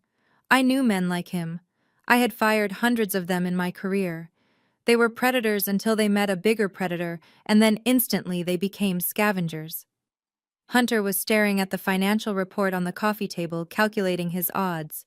He looked at Thomas and Lucinda, two aging narcissists with zero assets. He looked at Destiny, a pampered princess with no job skills. Then he looked at me. He looked at my suit, my lawyers, and the deed that proved I owned the roof over his head. Hunter took a small step away from Destiny, then another. He straightened his tie, wiped the sweat from his lip, and walked toward me. The arrogant swagger he had displayed at the Ritz-Carlton was gone, replaced by the pathetic posture of a beggar. Sasha, Hunter said, his voice trembling. I think there has been a huge misunderstanding here. A misunderstanding? I asked, raising an eyebrow. You mean when you called me a freeloader? Or when you tried to pay a $45,000 bill with a debit card that had $42 on it? No, Hunter stammered, letting out a breathless laugh. I mean, I didn't know. I didn't know it was you. Then he did something that made Destiny gasp. He fell to his knees. It was a theatrical, desperate motion right in front of my chair. Sasha, you have to believe me, he pleaded, reaching out as if to touch my shoe. I was manipulated. It was them. He pointed a shaking finger back at my parents and his wife. They told me you were useless, he said, the words spilling out like vomit. Lucinda told me every day that I was the son she never had. She told me I had to treat you like that to keep the family order. I was just trying to fit in, Sasha. I was just trying to be a good son-in-law. Hunter, Destiny screamed, her voice raw and jagged. What are you saying? Hunter didn't even look at her. Shut up, Destiny, he yelled over his shoulder. You don't understand business. You never have. He turned back to me, lowering his voice to a conspiratorial whisper. Sasha, I have always respected you. I know you are the brains of this operation, but Destiny is expensive. She is demanding. She made me buy that car. She made me throw that party. I wanted to save the money. I am a victim of their greed, just like you. We are on the same side. The room was frozen. Destiny stood there in her stained red gown, the dress I had paid for, staring at the man she had worshipped. She was watching him grovel at the feet of the sister she despised, selling her out for a chance to sleep on a couch. I set my teacup down and stood up slowly. Hunter, I said, you are right about one thing. You are a victim, but not of my family. You are a victim of your own stupidity. I pulled my phone out of my pocket. You see, Hunter, people lie. But data never lies. You said you respected me. You said you defended me. Let us see what the data says. I swiped up on my phone, casting the screen to the massive 80-inch smart TV mounted above the fireplace. The screen flickered to life, displaying a series of text messages. I picked up the remote and zoomed in on the first message, dated 2 weeks ago. It was a conversation between Hunter and a contact named Tiffany Sidepiece. I read it aloud. Hunter to Tiffany says, God, I cannot wait to get away from this cow. Destiny is eating me alive. She is so stupid it hurts. She actually thinks my startup is real. I scrolled to the next one. Hunter to Tiffany says her sister Sasha is even worse, the ugly duckling in the basement. I have to be nice to her because she is the one signing the checks, but honestly, looking at her makes me lose my appetite. Just waiting for the old man Thomas to kick the bucket so we can get the house and the life insurance. I turned to look at Hunter. His face was gray. You hacked my phone, he whispered. It is company property, I reminded him. I pay the bill. I own the phone. I own the number. And I own the messages. I turned to Destiny. She was not crying anymore. Her face was a mask of pure shock that was slowly transforming into rage. She looked at the screen. She read the words, cow, stupid, ugly. She read the name Tiffany. Destiny Hunter said, backing away toward the door. Baby, listen. It is fake. She photoshopped it. Destiny took off her high-heel shoe. She held it like a weapon. You called me a cow? She asked, her voice deadly quiet. You spent my sister's money on Tiffany. Baby No Hunter started. Destiny let out a scream that didn't sound human. She launched herself at him. She didn't fight like a lady. She fought like a woman who had lost everything. She swung the heel of her shoe and connected with his shoulder. You liar, Destiny screamed, clawing at his suit jacket. You parasite. You told me you loved me. Hunter shoved her back. Get off me, you crazy witch. Destiny stumbled but came back harder. My mother, Lucinda, finally broke out of her trance. She grabbed her heavy purse and swung it at Hunter's head. You used us, Lucinda shrieked. You ate my food. You slept in my guest room. It was absolute chaos. The Golden family was devouring itself. My father was shouting, trying to separate them, but getting shoved aside. I watched from my chair, feeling nothing but cold satisfaction. The facade was gone. The collapse was total. Hunter finally pushed Destiny hard enough that she fell onto the sofa. He stood there panting, his shirt ripped, bleeding from a scratch on his face. He looked at me with pure hatred. You ruined everything, he spat. I pointed to the door. Your girlfriend Tiffany lives in a trailer park on the south side. I suggest you start walking. Hunter turned and ran out the door, slamming it behind him. Destiny lay on the sofa, sobbing into the cushions.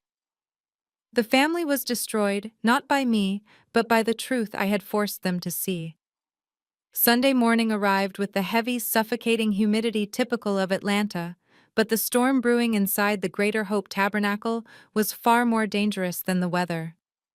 While I sat in my penthouse reviewing the final eviction protocols with my legal team, my father, Reverend Thomas, was preparing for the performance of his lifetime.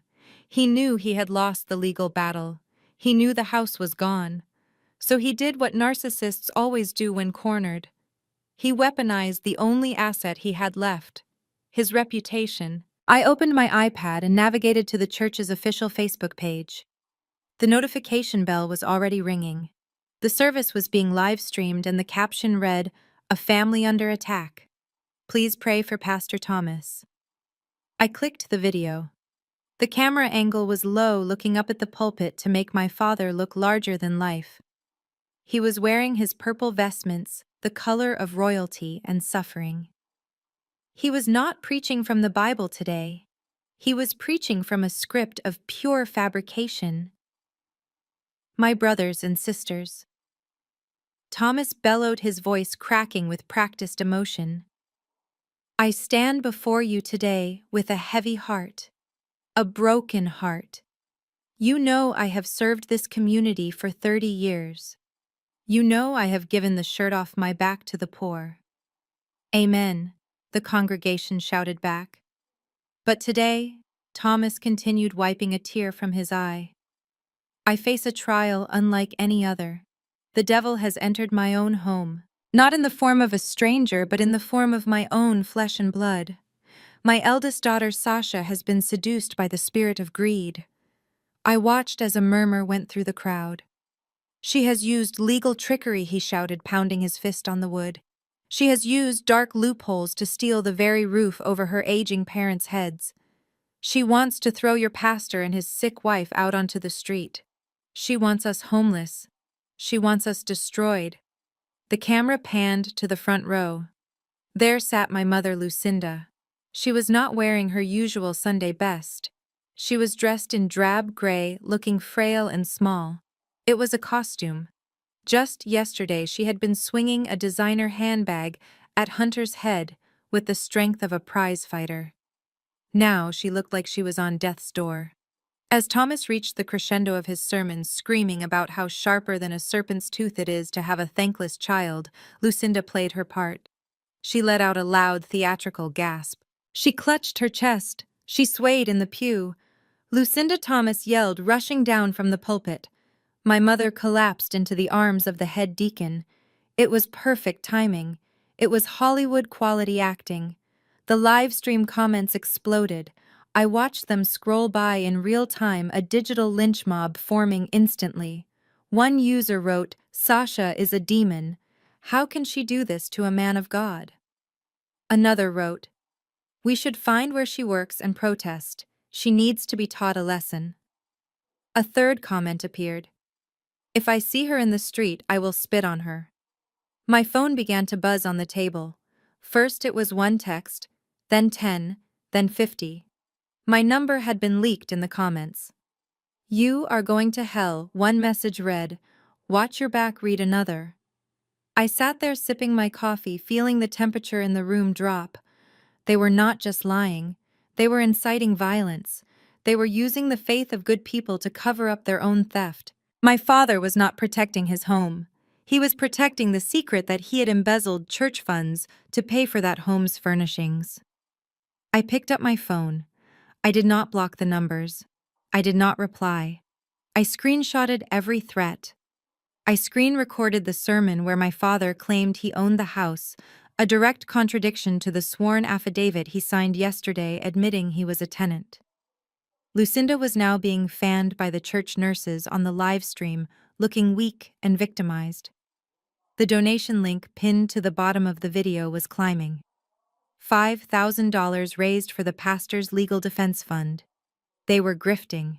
Even at rock bottom, they were grifting. I stood up. My lawyer, Mr. Sterling, looked at me with concern. "Ms. Banks," he said, "we should issue a cease and desist for defamation." "No," I said, buttoning my white blazer.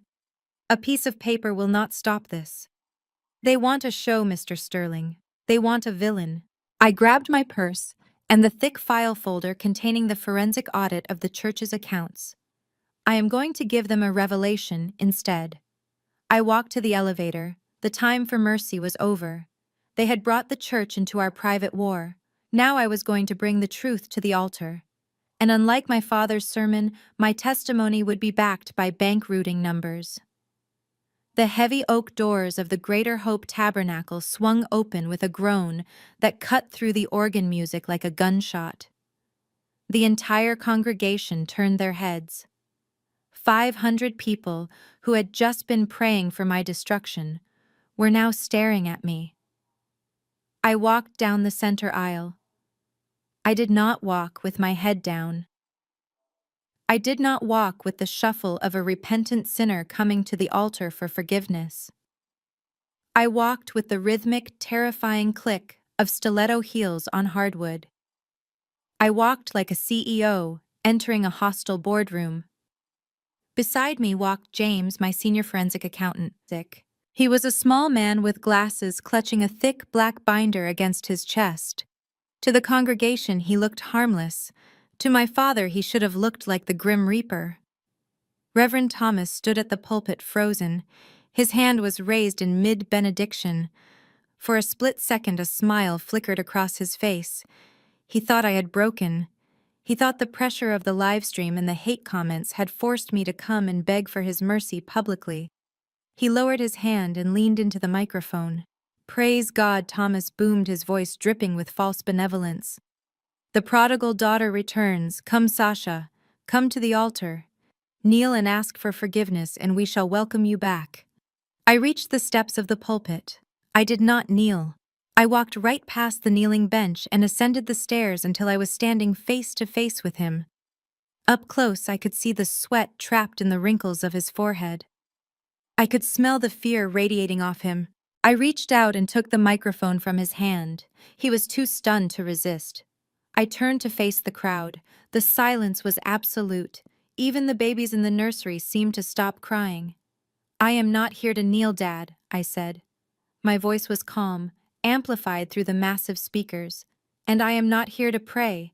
I am here to audit." A gasp rippled through the pews. Lucinda, who was sitting in the front row, dabbing her eyes with a handkerchief, stopped moving. "You called me greedy," I continued, locking eyes with the camera at the back of the room. "You told these people that I was stealing your home.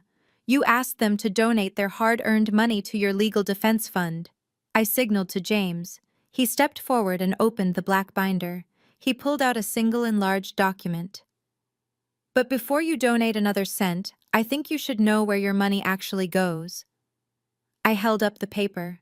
This is a bank transfer record from the Greater Hope Tabernacle Youth Outreach Fund, I announced. This fund was established to buy school supplies and winter coats for orphans. Amen, a deacon shouted from the Amen corner, not realizing the trap. Amen indeed, I said. On August 14th of last year, a wire transfer of $200,000 was authorized from this restricted charity account. I paused. I let the number hang in the air. $200,000. Did that money go to the orphanage, I asked? Did it go to the soup kitchen num? I flipped the paper over to show the destination routing number.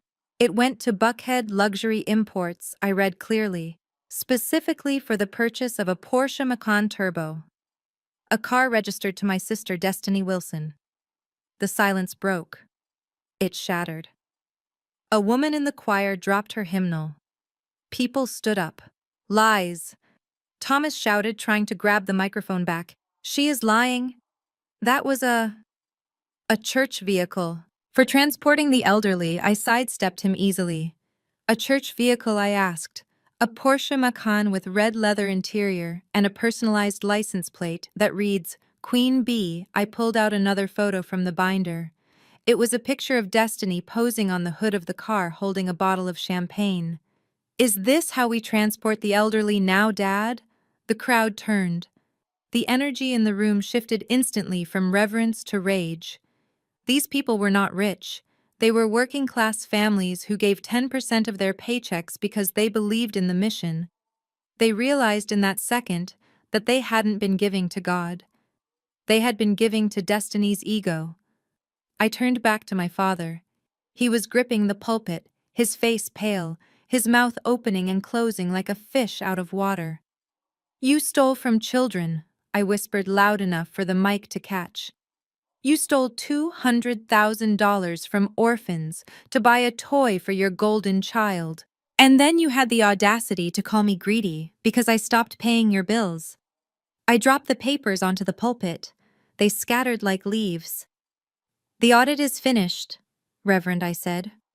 I suggest you call a lawyer, but not with the church's money. That account is now frozen. I handed the microphone back to him. He didn't take it. It clattered to the floor, a loud thud that signaled the end of his reign. I walked down the steps. The congregation parted for me like the Red Sea. They weren't looking at me with hate anymore. They were looking at Thomas, and the look in their eyes was terrifying. As I walked out the doors, I heard the first shout from the back of the room.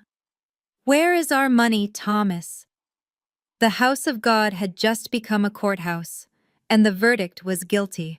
The microphone clattered to the floor, rolling away from my father's feet like a dropped baton in a race he had already lost.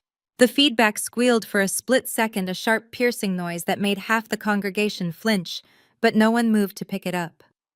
All eyes were fixed on the papers scattered across the pulpit. The bank statements, the wire transfers, the undeniable proof that the shepherd had been fleecing his flock to buy a German sports car for his favorite child. I stood there looking at Reverend Thomas. For 30 years, this man had been a giant to these people.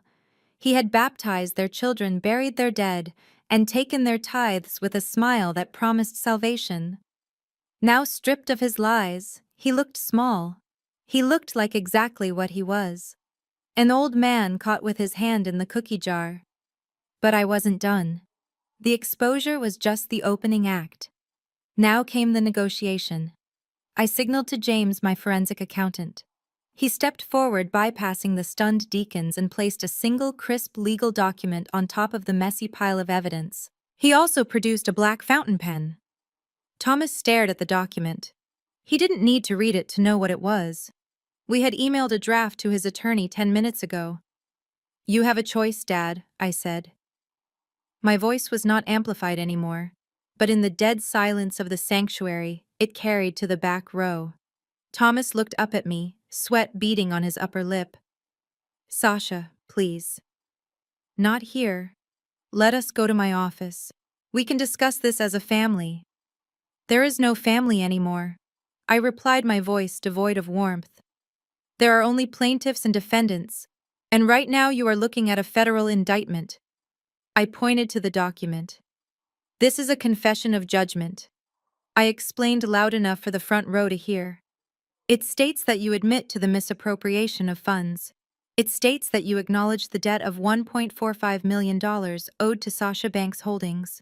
And it states that you voluntarily surrender all claims to the property on Elm Street, agreeing to vacate the premises within 24 hours. Thomas shook his head frantically. I cannot sign that. That admits guilt. That ruins me. I leaned in closer. The alternative, Dad, is that James here walks out of those double doors and drives straight to the FBI field office in downtown Atlanta. He has a meeting scheduled with a special agent in financial crimes at 1 p.m. I checked my Cartier watch. It is currently 12:15. You have 45 minutes before he gets in his car. Thomas looked at James. James didn't blink. He just tapped the cover of the black binder, which contained 10 years of embezzlement history. If the FBI gets this binder, I continued, my voice low and lethal, you won't just lose the house. You will lose your freedom. Embezzlement of charitable funds, wire fraud, tax evasion. You are looking at 15 to 20 years in federal prison. You will die in a cell, Dad. Is the Porsche worth dying in a cell? Thomas began to tremble. His knees gave way and he had to grip the pulpit to stay upright. He looked out at the congregation, hoping for a savior. Hoping for someone to stand up and shout, "Hallelujah, let the man go." But the faces staring back at him were cold. They were the faces of people who worked double shifts to put money in that offering plate. They were the faces of betrayal. Suddenly, a wail broke the silence. It was Lucinda. My mother, who had been play-acting a heart attack just minutes before, suddenly found the strength to rush the altar. She scrambled up the steps, her gray dress flying around her legs. She grabbed my arm with a grip that was surprisingly strong. Sasha, she screamed, tears streaming down her face, ruining her makeup. Sasha, stop this! He is your father. I am your mother. I looked down at her hand on my sleeve. I didn't pull away immediately. I let her hold on. I wanted to feel the desperation. Kanoi, she reverted to the endearments she used when I was a child, trying to trigger a muscle memory of love. Baby, please. We are old. We have nowhere to go. How can you be so cruel? I gave birth to you. I carried you for 9 months. I nursed you. Doesn't that mean anything? She looked at the crowd, playing to the audience one last time. She is my daughter, she wailed. I gave her life. And now, she wants to kill us. How can you be so evil, Sasha? The emotional weight of her words hung in the air. For a second, I felt the old guilt rising. The conditioning of a lifetime, telling me that honoring my parents was the highest commandment, no matter how abusive they were. But then, I looked at the Porsche receipt on the pulpit. I looked at the eviction notice. I remembered the Freeloader comment. I remembered the 10 years of being their ATM while they treated me like their servant. I gently but firmly peeled her fingers off my arm. I am not evil, Mother, I said. My voice was steady. I was not shouting. I was stating a fact. Lucinda stared at me, her mouth open.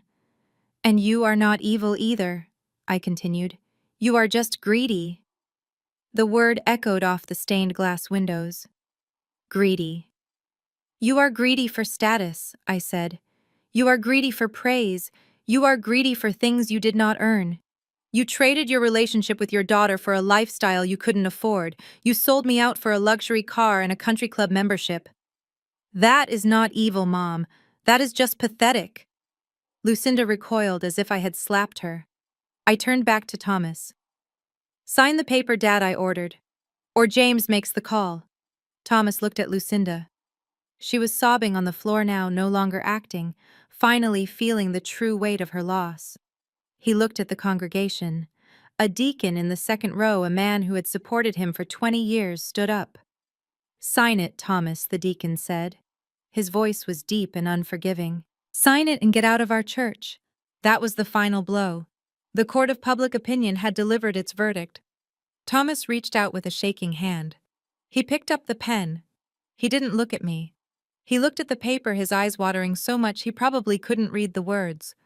But he knew what they meant. They meant the end of the bank's dynasty. He pressed the pen to the paper. His signature, usually so flamboyant and large, came out as a cramped, jagged scrawl. He signed the confession. He signed the eviction agreement. He dropped the pen. "It is done," he whispered. "Are you happy now?" I picked up the document. I checked the signature. It was valid. "I am not happy, Dad," I said, sliding the paper into my folder. "I am just paid in full." I turned to James. "Cancel the meeting with the FBI. For now." I looked at my parents one last time.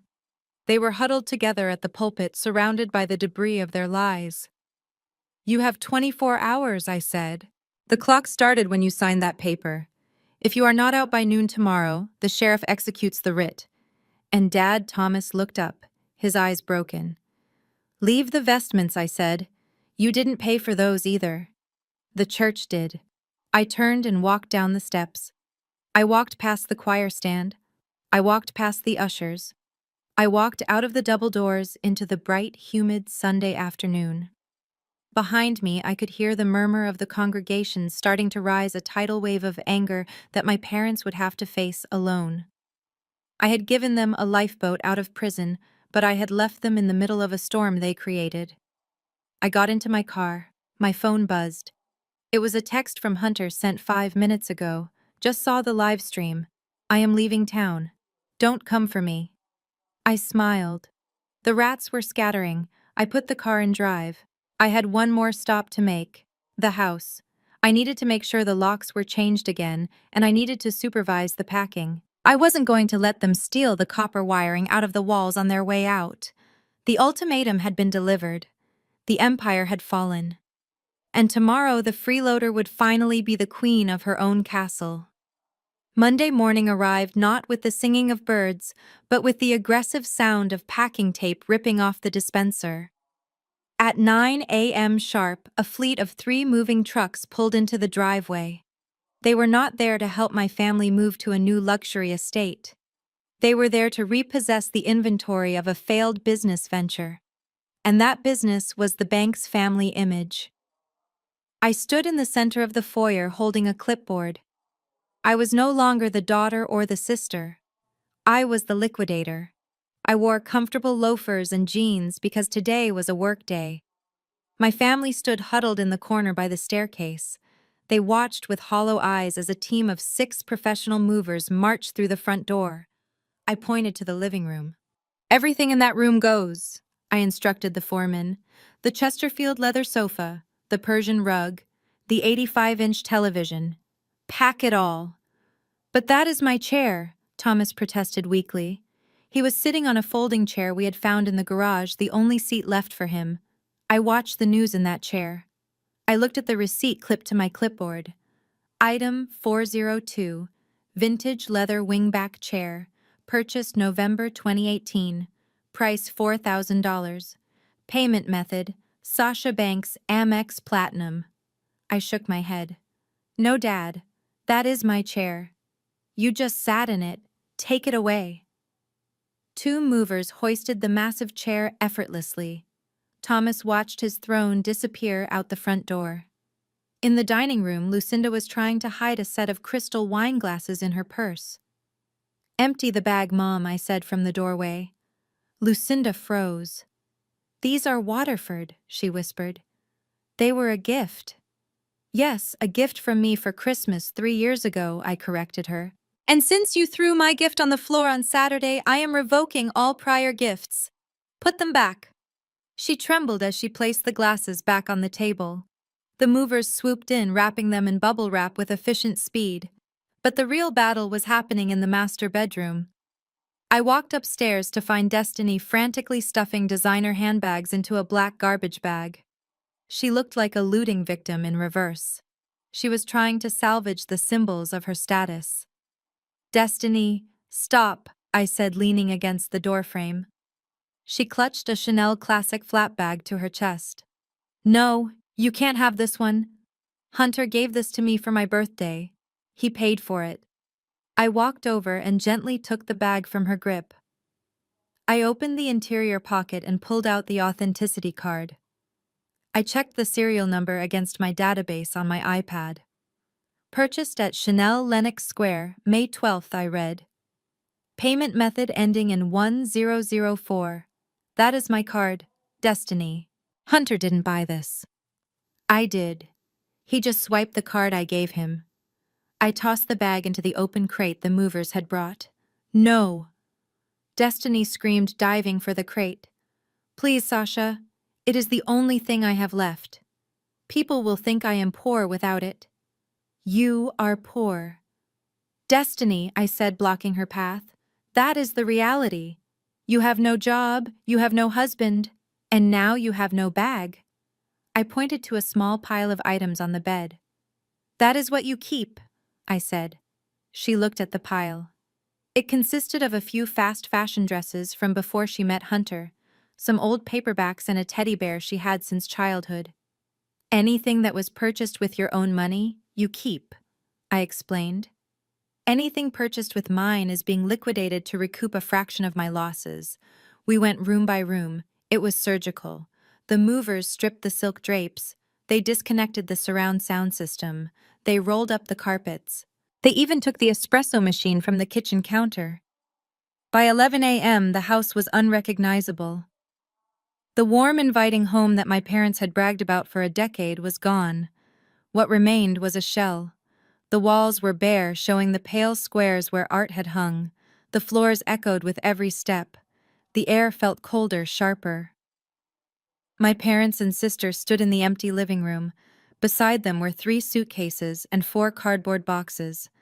That was it. That was the sum total of their lives without my funding. Lucinda looked around the empty room. Her voice echoed when she spoke. It is so cold in here. It is not cold, Mom, I said, marking the final item off my checklist. It is just empty. It is exactly what this relationship has been for 10 years. A beautiful facade with nothing inside. I signaled the foreman. Load the last truck. I looked at my family. They looked small against the vast, empty white walls. You have 1 hour to call a cab, I said. Or you can walk. But you cannot stay here. I walked out the front door, leaving them standing in the echo of their own greed. The house was finally clean. And for the first time, the silence inside wasn't heavy. It was weightless. While the movers were loading the last of the furniture into the trucks, Hunter decided it was time to cut his losses.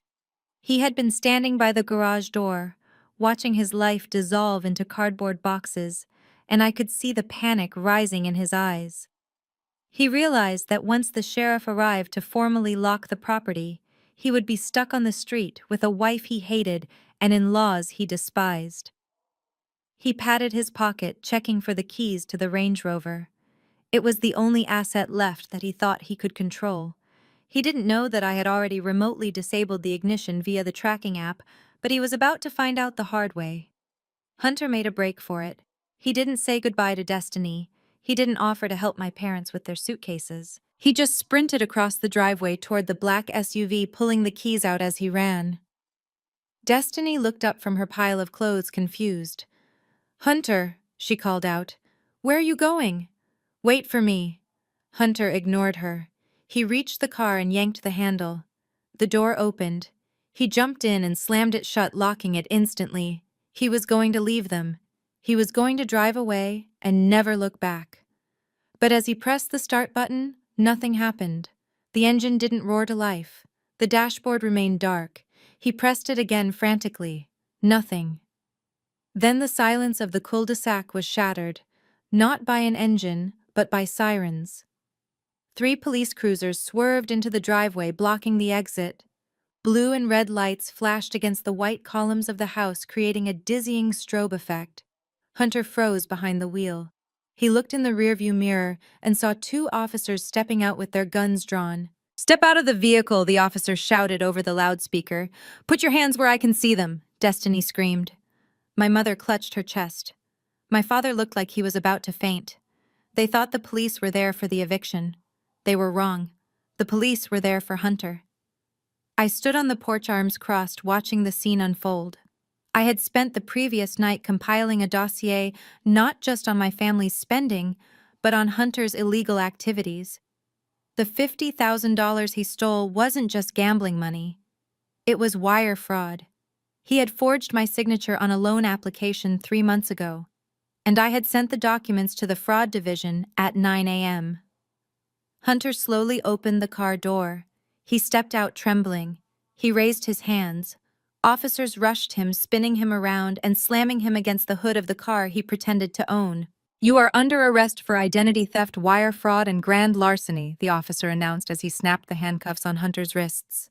The metallic click of the cuffs echoed louder than any scream. Hunter twisted his head around, searching for someone to blame. "Sasha," he yelled, his face pressed against the cold metal of the car. Tell them it was a misunderstanding. You gave me permission." Destiny watched in horror as her husband was dragged toward the patrol car. She realized in that moment that everything was a lie. The tech company, the millions, the love, it was all smoke. She had married a criminal who tried to abandon her the moment things got tough. "You set me up!" Hunter screamed as they shoved him into the back seat. "You witch! You planned this!" I looked at him through the window of the police car. I didn't smile. I didn't gloat. I just gave a small, indifferent shrug. "You played a game you didn't understand, Hunter," I said softly, though he couldn't hear me. "And now you have lost." The police car pulled away, leaving Destiny standing in the driveway completely alone. She had no husband. She had no money. She had no car. She looked at me, begging for a sister's mercy, but all she saw was the liquidator closing the file. As the police sirens faded into the distance, the sky finally broke. It started as a slow drizzle dotting the pavement, but within minutes it turned into a torrential downpour. It was as if the heavens agreed that this scene needed to be washed away. The movers slammed the back door of the final truck and drove off, leaving the driveway empty except for my parents and Destiny. They stood on the sidewalk, huddled under the overhang of the porch, clutching their few suitcases. I stood inside the house. The foyer was empty now. The echo of my heels on the hardwood floor was sharp and clear. I walked to the front door, but I didn't open it. I stood behind the glass panel, looking out at them. My mother Lucinda turned and saw me. Her wig was wet, plastered to her forehead. Her gray dress was soaked, clinging to her frail frame. She looked at me with eyes that were no longer angry, just desperate. She walked up to the glass. She pressed her hand against it. "Sasha," she mouthed. "Please, it is raining. Let us in, just until the rain stops." She knocked on the glass, a hollow, frantic sound. Thomas stood behind her, shivering, looking at his feet. Destiny was sitting on her suitcase, sobbing into her hands, the rain mixing with her tears. I looked at my mother's hand on the glass. I looked at her, shivering, and for a split second, I felt a twinge of pity. But then a memory surfaced. I was 10 years old. It was raining then, too. My mother had walked into my bedroom, the one with the window seat I loved. She told me I had to move to the basement because Destiny needed a dance studio. She said the basement was fine, that I didn't need a view. I remembered crying. I remembered begging. And I remembered her closing the door on me, leaving me in the dark. She had taught me well. She had taught me that comfort is a privilege, not a right. She had taught me that space belongs to those who matter. And today I mattered. I didn't open the door. I reached out and grabbed the heavy velvet drape that hung by the window. I looked my mother in the eye one last time. I saw her realization. She knew. She remembered. She saw the 10-year-old girl she had discarded looking back at her with the eyes of a woman who held the deed. "Goodbye, Mom," I whispered. I pulled the curtain shut. The heavy fabric slid across the rod with a final swishing sound, blocking out the image of their misery. The gray light of the rainy afternoon vanished, replaced by the dim gloom of the empty house. I turned to the wall switch and flipped it down. The porch light went out. Outside, they were left in the cold, wet darkness. Inside, I was dry. I was warm. And for the first time in my life, I was completely, utterly alone in a house that finally felt like mine. The pheasants had been flushed out. The hunt was over. I walked toward the kitchen to make myself a fresh cup of tea, leaving the sound of the rain and their muffled knocks behind me. They were someone else's problem now. 6 months have passed since the rain stopped on Elm Street. Today, the only water I see is the crystal-clear turquoise of the Indian Ocean stretching out toward the horizon. I am sitting on the teak deck of a private water villa in the Maldives. The air smells like salt and fresh frangipani, a stark contrast to the scent of stale lies and expensive cologne that used to suffocate me. My phone sits on the table next to a platter of exotic fruit. It is silent. For 10 years, my mornings began with a knot of anxiety in my stomach. I would wake up to a text from Hunter asking for a bridge loan, or a voicemail from my mother guilt-tripping me about a new dress she needed for a church banquet, or a demand from my father about a roof repair he could not afford. That constant crushing weight known as the black tax is finally gone. My bank account is no longer a community chest for people who despise me. My resources are finally where they belong, investing in my own future.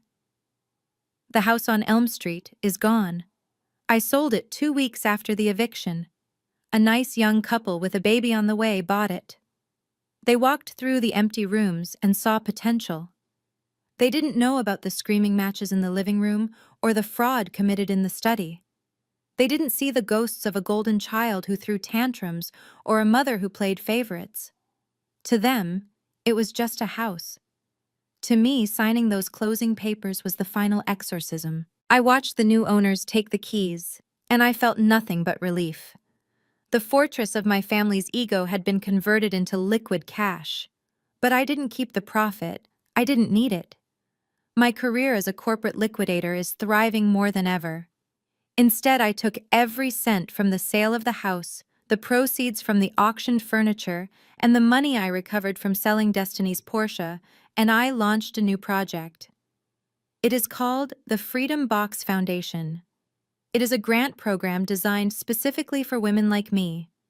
Women who are the first in their families to succeed, but who are being dragged down by the financial and emotional abuse of relatives who feel entitled to their labor. We provide financial literacy courses, legal aid for disentangling shared assets, and sometimes just a check to help a woman move into her own apartment and change her phone number. Every time I sign a grant approval, I feel like I am sending a lifeboat back to the girl I used to be. A waiter approaches my deck. He is wearing a crisp, white uniform. He places a fresh pot of Earl Grey tea on the table, the steam rising in the tropical heat. He smiles and asks if I need anything else, perhaps a reservation for the spa later. I look at him. I look at the ocean that separates me from the noise of Atlanta. I look at the life I have built, not for an image, not for approval, but for myself. I have everything I need, I tell him. I realize I am smiling. It is not the polite, tight-lipped smile I wore at family dinners to hide the pain. It is not the sarcastic smile I wore when I evicted my brother-in-law. It is a real smile. It reaches my eyes. My shoulders have dropped 3 inches since I boarded the plane. My skin is glowing not from expensive treatments, but from the lack of stress. I pick up the teacup. It is delicate and beautiful, and this time, no one is going to smash it. I take a sip, tasting the bergamot and the freedom. I am 34 years old. I have no dependents. I have no debt. And for the first time in my entire existence, I am not Sasha the bank or Sasha the scapegoat. I am just Sasha. And that is more than enough.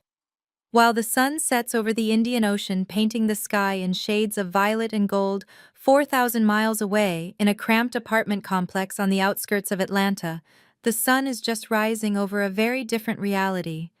The air in Unit 4B does not smell of sea salt and freedom. It smells of damp drywall, stale frying oil, and the bitter metallic scent of regret. This is the new kingdom of the Banks family. The apartment is small with thin walls that leak the sounds of neighbors arguing about rent money. There is no Persian rug here. There is only cheap peeling linoleum that sticks to the bottom of your feet in the summer heat. The furniture is mismatched, salvaged from thrift stores, a ghostly echo of the $10,000 leather sofas they watched disappear into the moving truck 6 months ago. Reverend Thomas Banks. The man who once commanded a congregation of 500 souls is currently sitting at the wobbly kitchen table, massaging his swollen feet. He is no longer wearing the purple vestments of a holy man. He is wearing a polyester uniform that is 2 sizes too tight around the waist. On the pocket, a cheap plastic badge reads, Discount Mart Security. Thomas was defrocked 3 weeks after the audit. The church board did not hesitate. When the forensic evidence of his embezzlement came to light, they stripped him of his title, his pension, and his dignity. Now, instead of preaching the gospel, he spends 8 hours a night standing by the automatic doors of a supermarket checking receipts to make sure teenagers are not stealing candy bars. He is 65 years old and his knees ache with every step. He is invisible. The people who walk past him do not see a patriarch. They see a tired, broken old man who has to work the graveyard shift just to keep the lights on. The door to the second bedroom opens and Destiny walks out. The golden child has lost her shine. The blonde highlights have grown out, revealing dark, dull roots because she can no longer afford the $300 salon visits. Her face, once plump with youth and expensive skincare, looks gaunt. There are fine lines around her mouth etched deep by months of frowning. Destiny is wearing a uniform too, an orange polo shirt and black non-slip shoes. She works the breakfast shift at a diner down the highway. It is a place where truck drivers go for cheap coffee. She spends her days wiping grease off tables and being yelled at by customers who think her tips are optional. She hates them. She hates the smell of bacon grease that clings to her hair. But mostly she hates looking in the mirror and seeing her mother staring back. She has become hard. She has become bitter. The princess fantasy is dead. Lucinda is the last to emerge. She sleeps on the pull-out sofa in the living room because Thomas's snoring keeps her awake in the main bedroom. She wakes up angry. She goes to sleep angry. It is the only fuel she has left. She shuffles into the kitchen, wrapping a thin, faded robe around herself. She looks at the empty coffee pot and sighs a loud, dramatic sound that fills the small space. There is no coffee, she complains, not looking at anyone.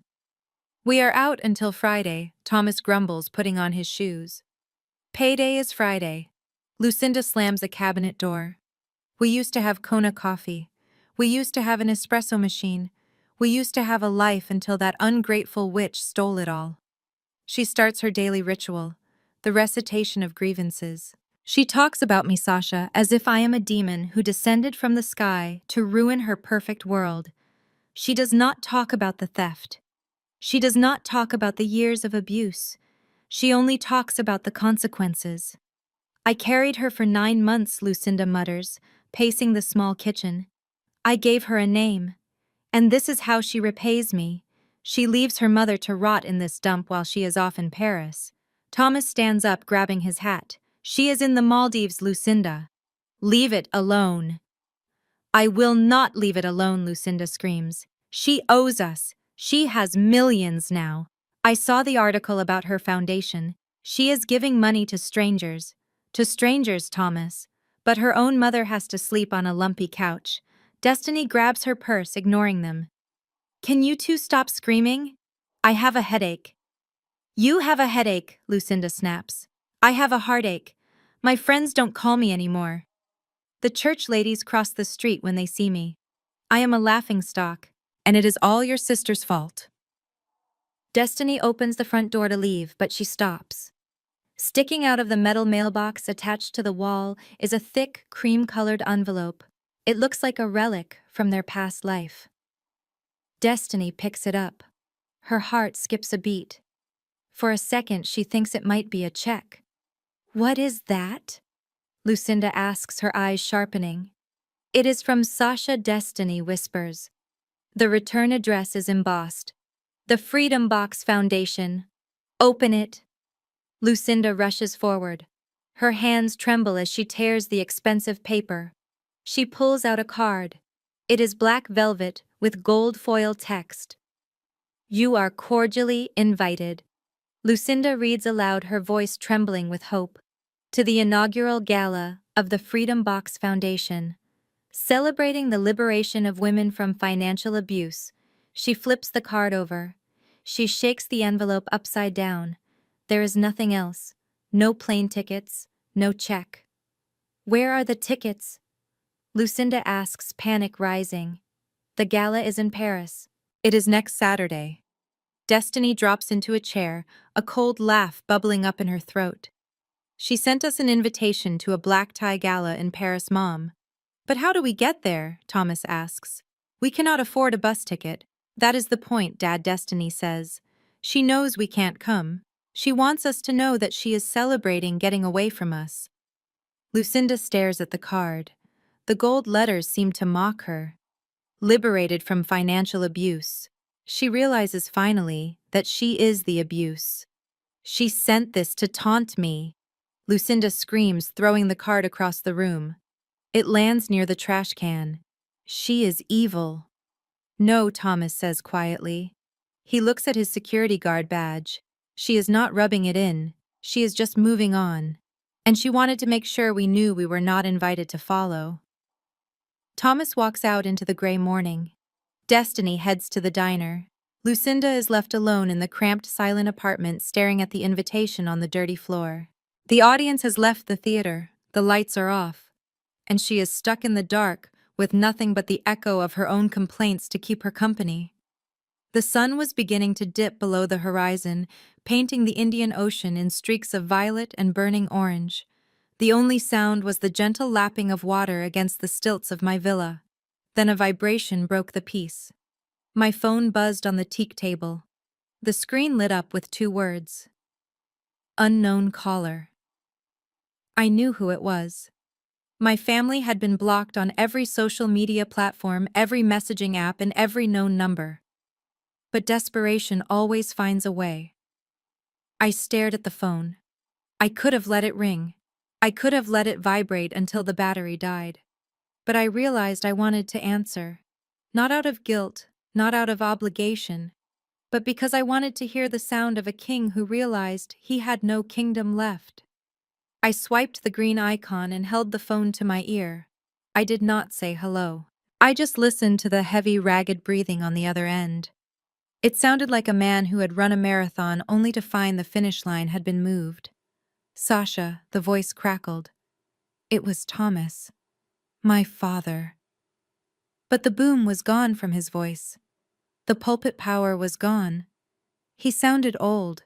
He sounded small. I took a sip of my tea. Hello, Dad. There was a pause filled with the static of a cheap international calling card. Sasha, he said, trying to summon a shred of his former authority. Your mother, she is not doing well. This apartment, it is killing her. The humidity is bad for her chest. And Destiny, she is working at a diner, a bankswoman serving coffee. It is a disgrace. I watched a shark swim lazily through the clear water below my deck. That is unfortunate, I said calmly, but I fail to see how that is my problem. Thomas sighed, a sound that was meant to induce guilt, but only induced pity. We have prayed on it, Sasha. Your mother and I. We have prayed day and night. And the Lord has moved our hearts. We are willing to put this behind us. I almost choked on my tea. Put this behind us. Yes, he continued, gaining a little more confidence. We are willing to forgive you. We know you acted out of anger. We know the devil got into your heart for a moment. But you are still our daughter. If you come home, if you help us get set up in a decent place, we will welcome you back. We will not even mention the eviction to the church. We will say it was a misunderstanding. I closed my eyes and let the tropical breeze hit my face. The audacity was breathtaking. Even now, standing in the ruins of his life, he still believed he held the power. He still believed his approval was the currency I craved. I let a laugh escape my lips. It started low and rumbled up from my chest until I was laughing openly, a free, unburdened sound that echoed over the water. "You forgive me?" I asked, the amusement dancing in my voice. "Oh, Dad, you really don't get it, do you? You think you are in a position to offer mercy?" "Sasha, don't be disrespectful," he snapped, falling back into his old habits. "I am your father. I am offering you a chance to redeem yourself." "No, Dad." I cut him off, my voice turning hard as diamond. "You are not offering me anything. You are begging, and you are doing a terrible job at it."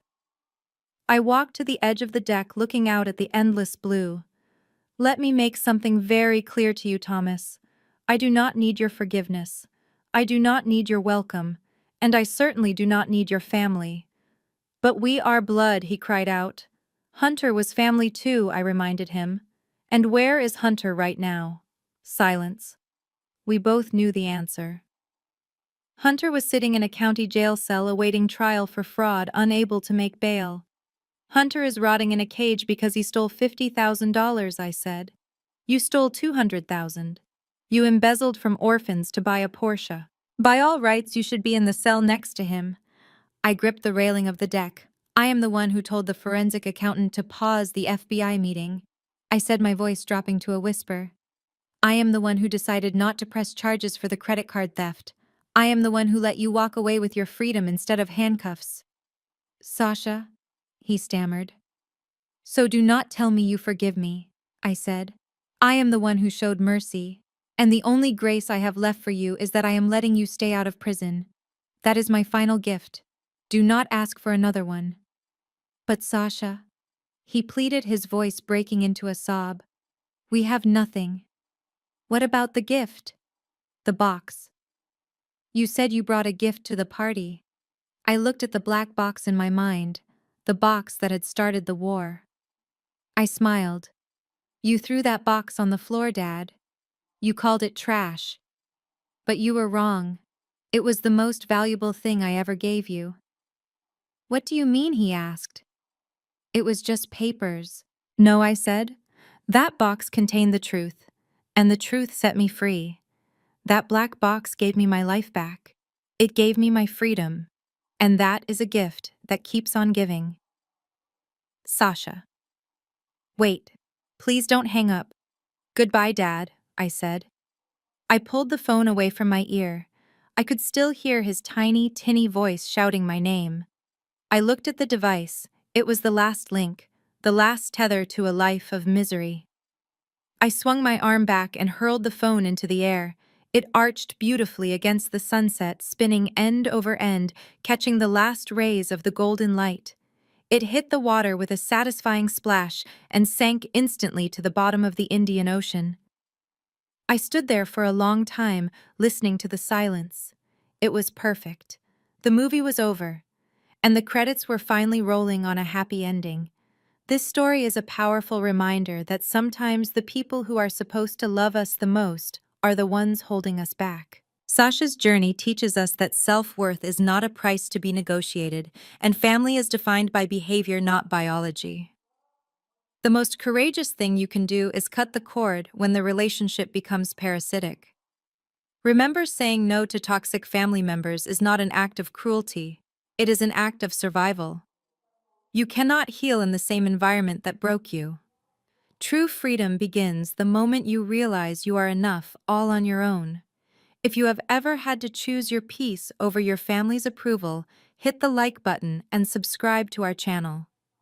Share this video with someone who needs to know that walking away is not quitting, it is winning. See you in the next story.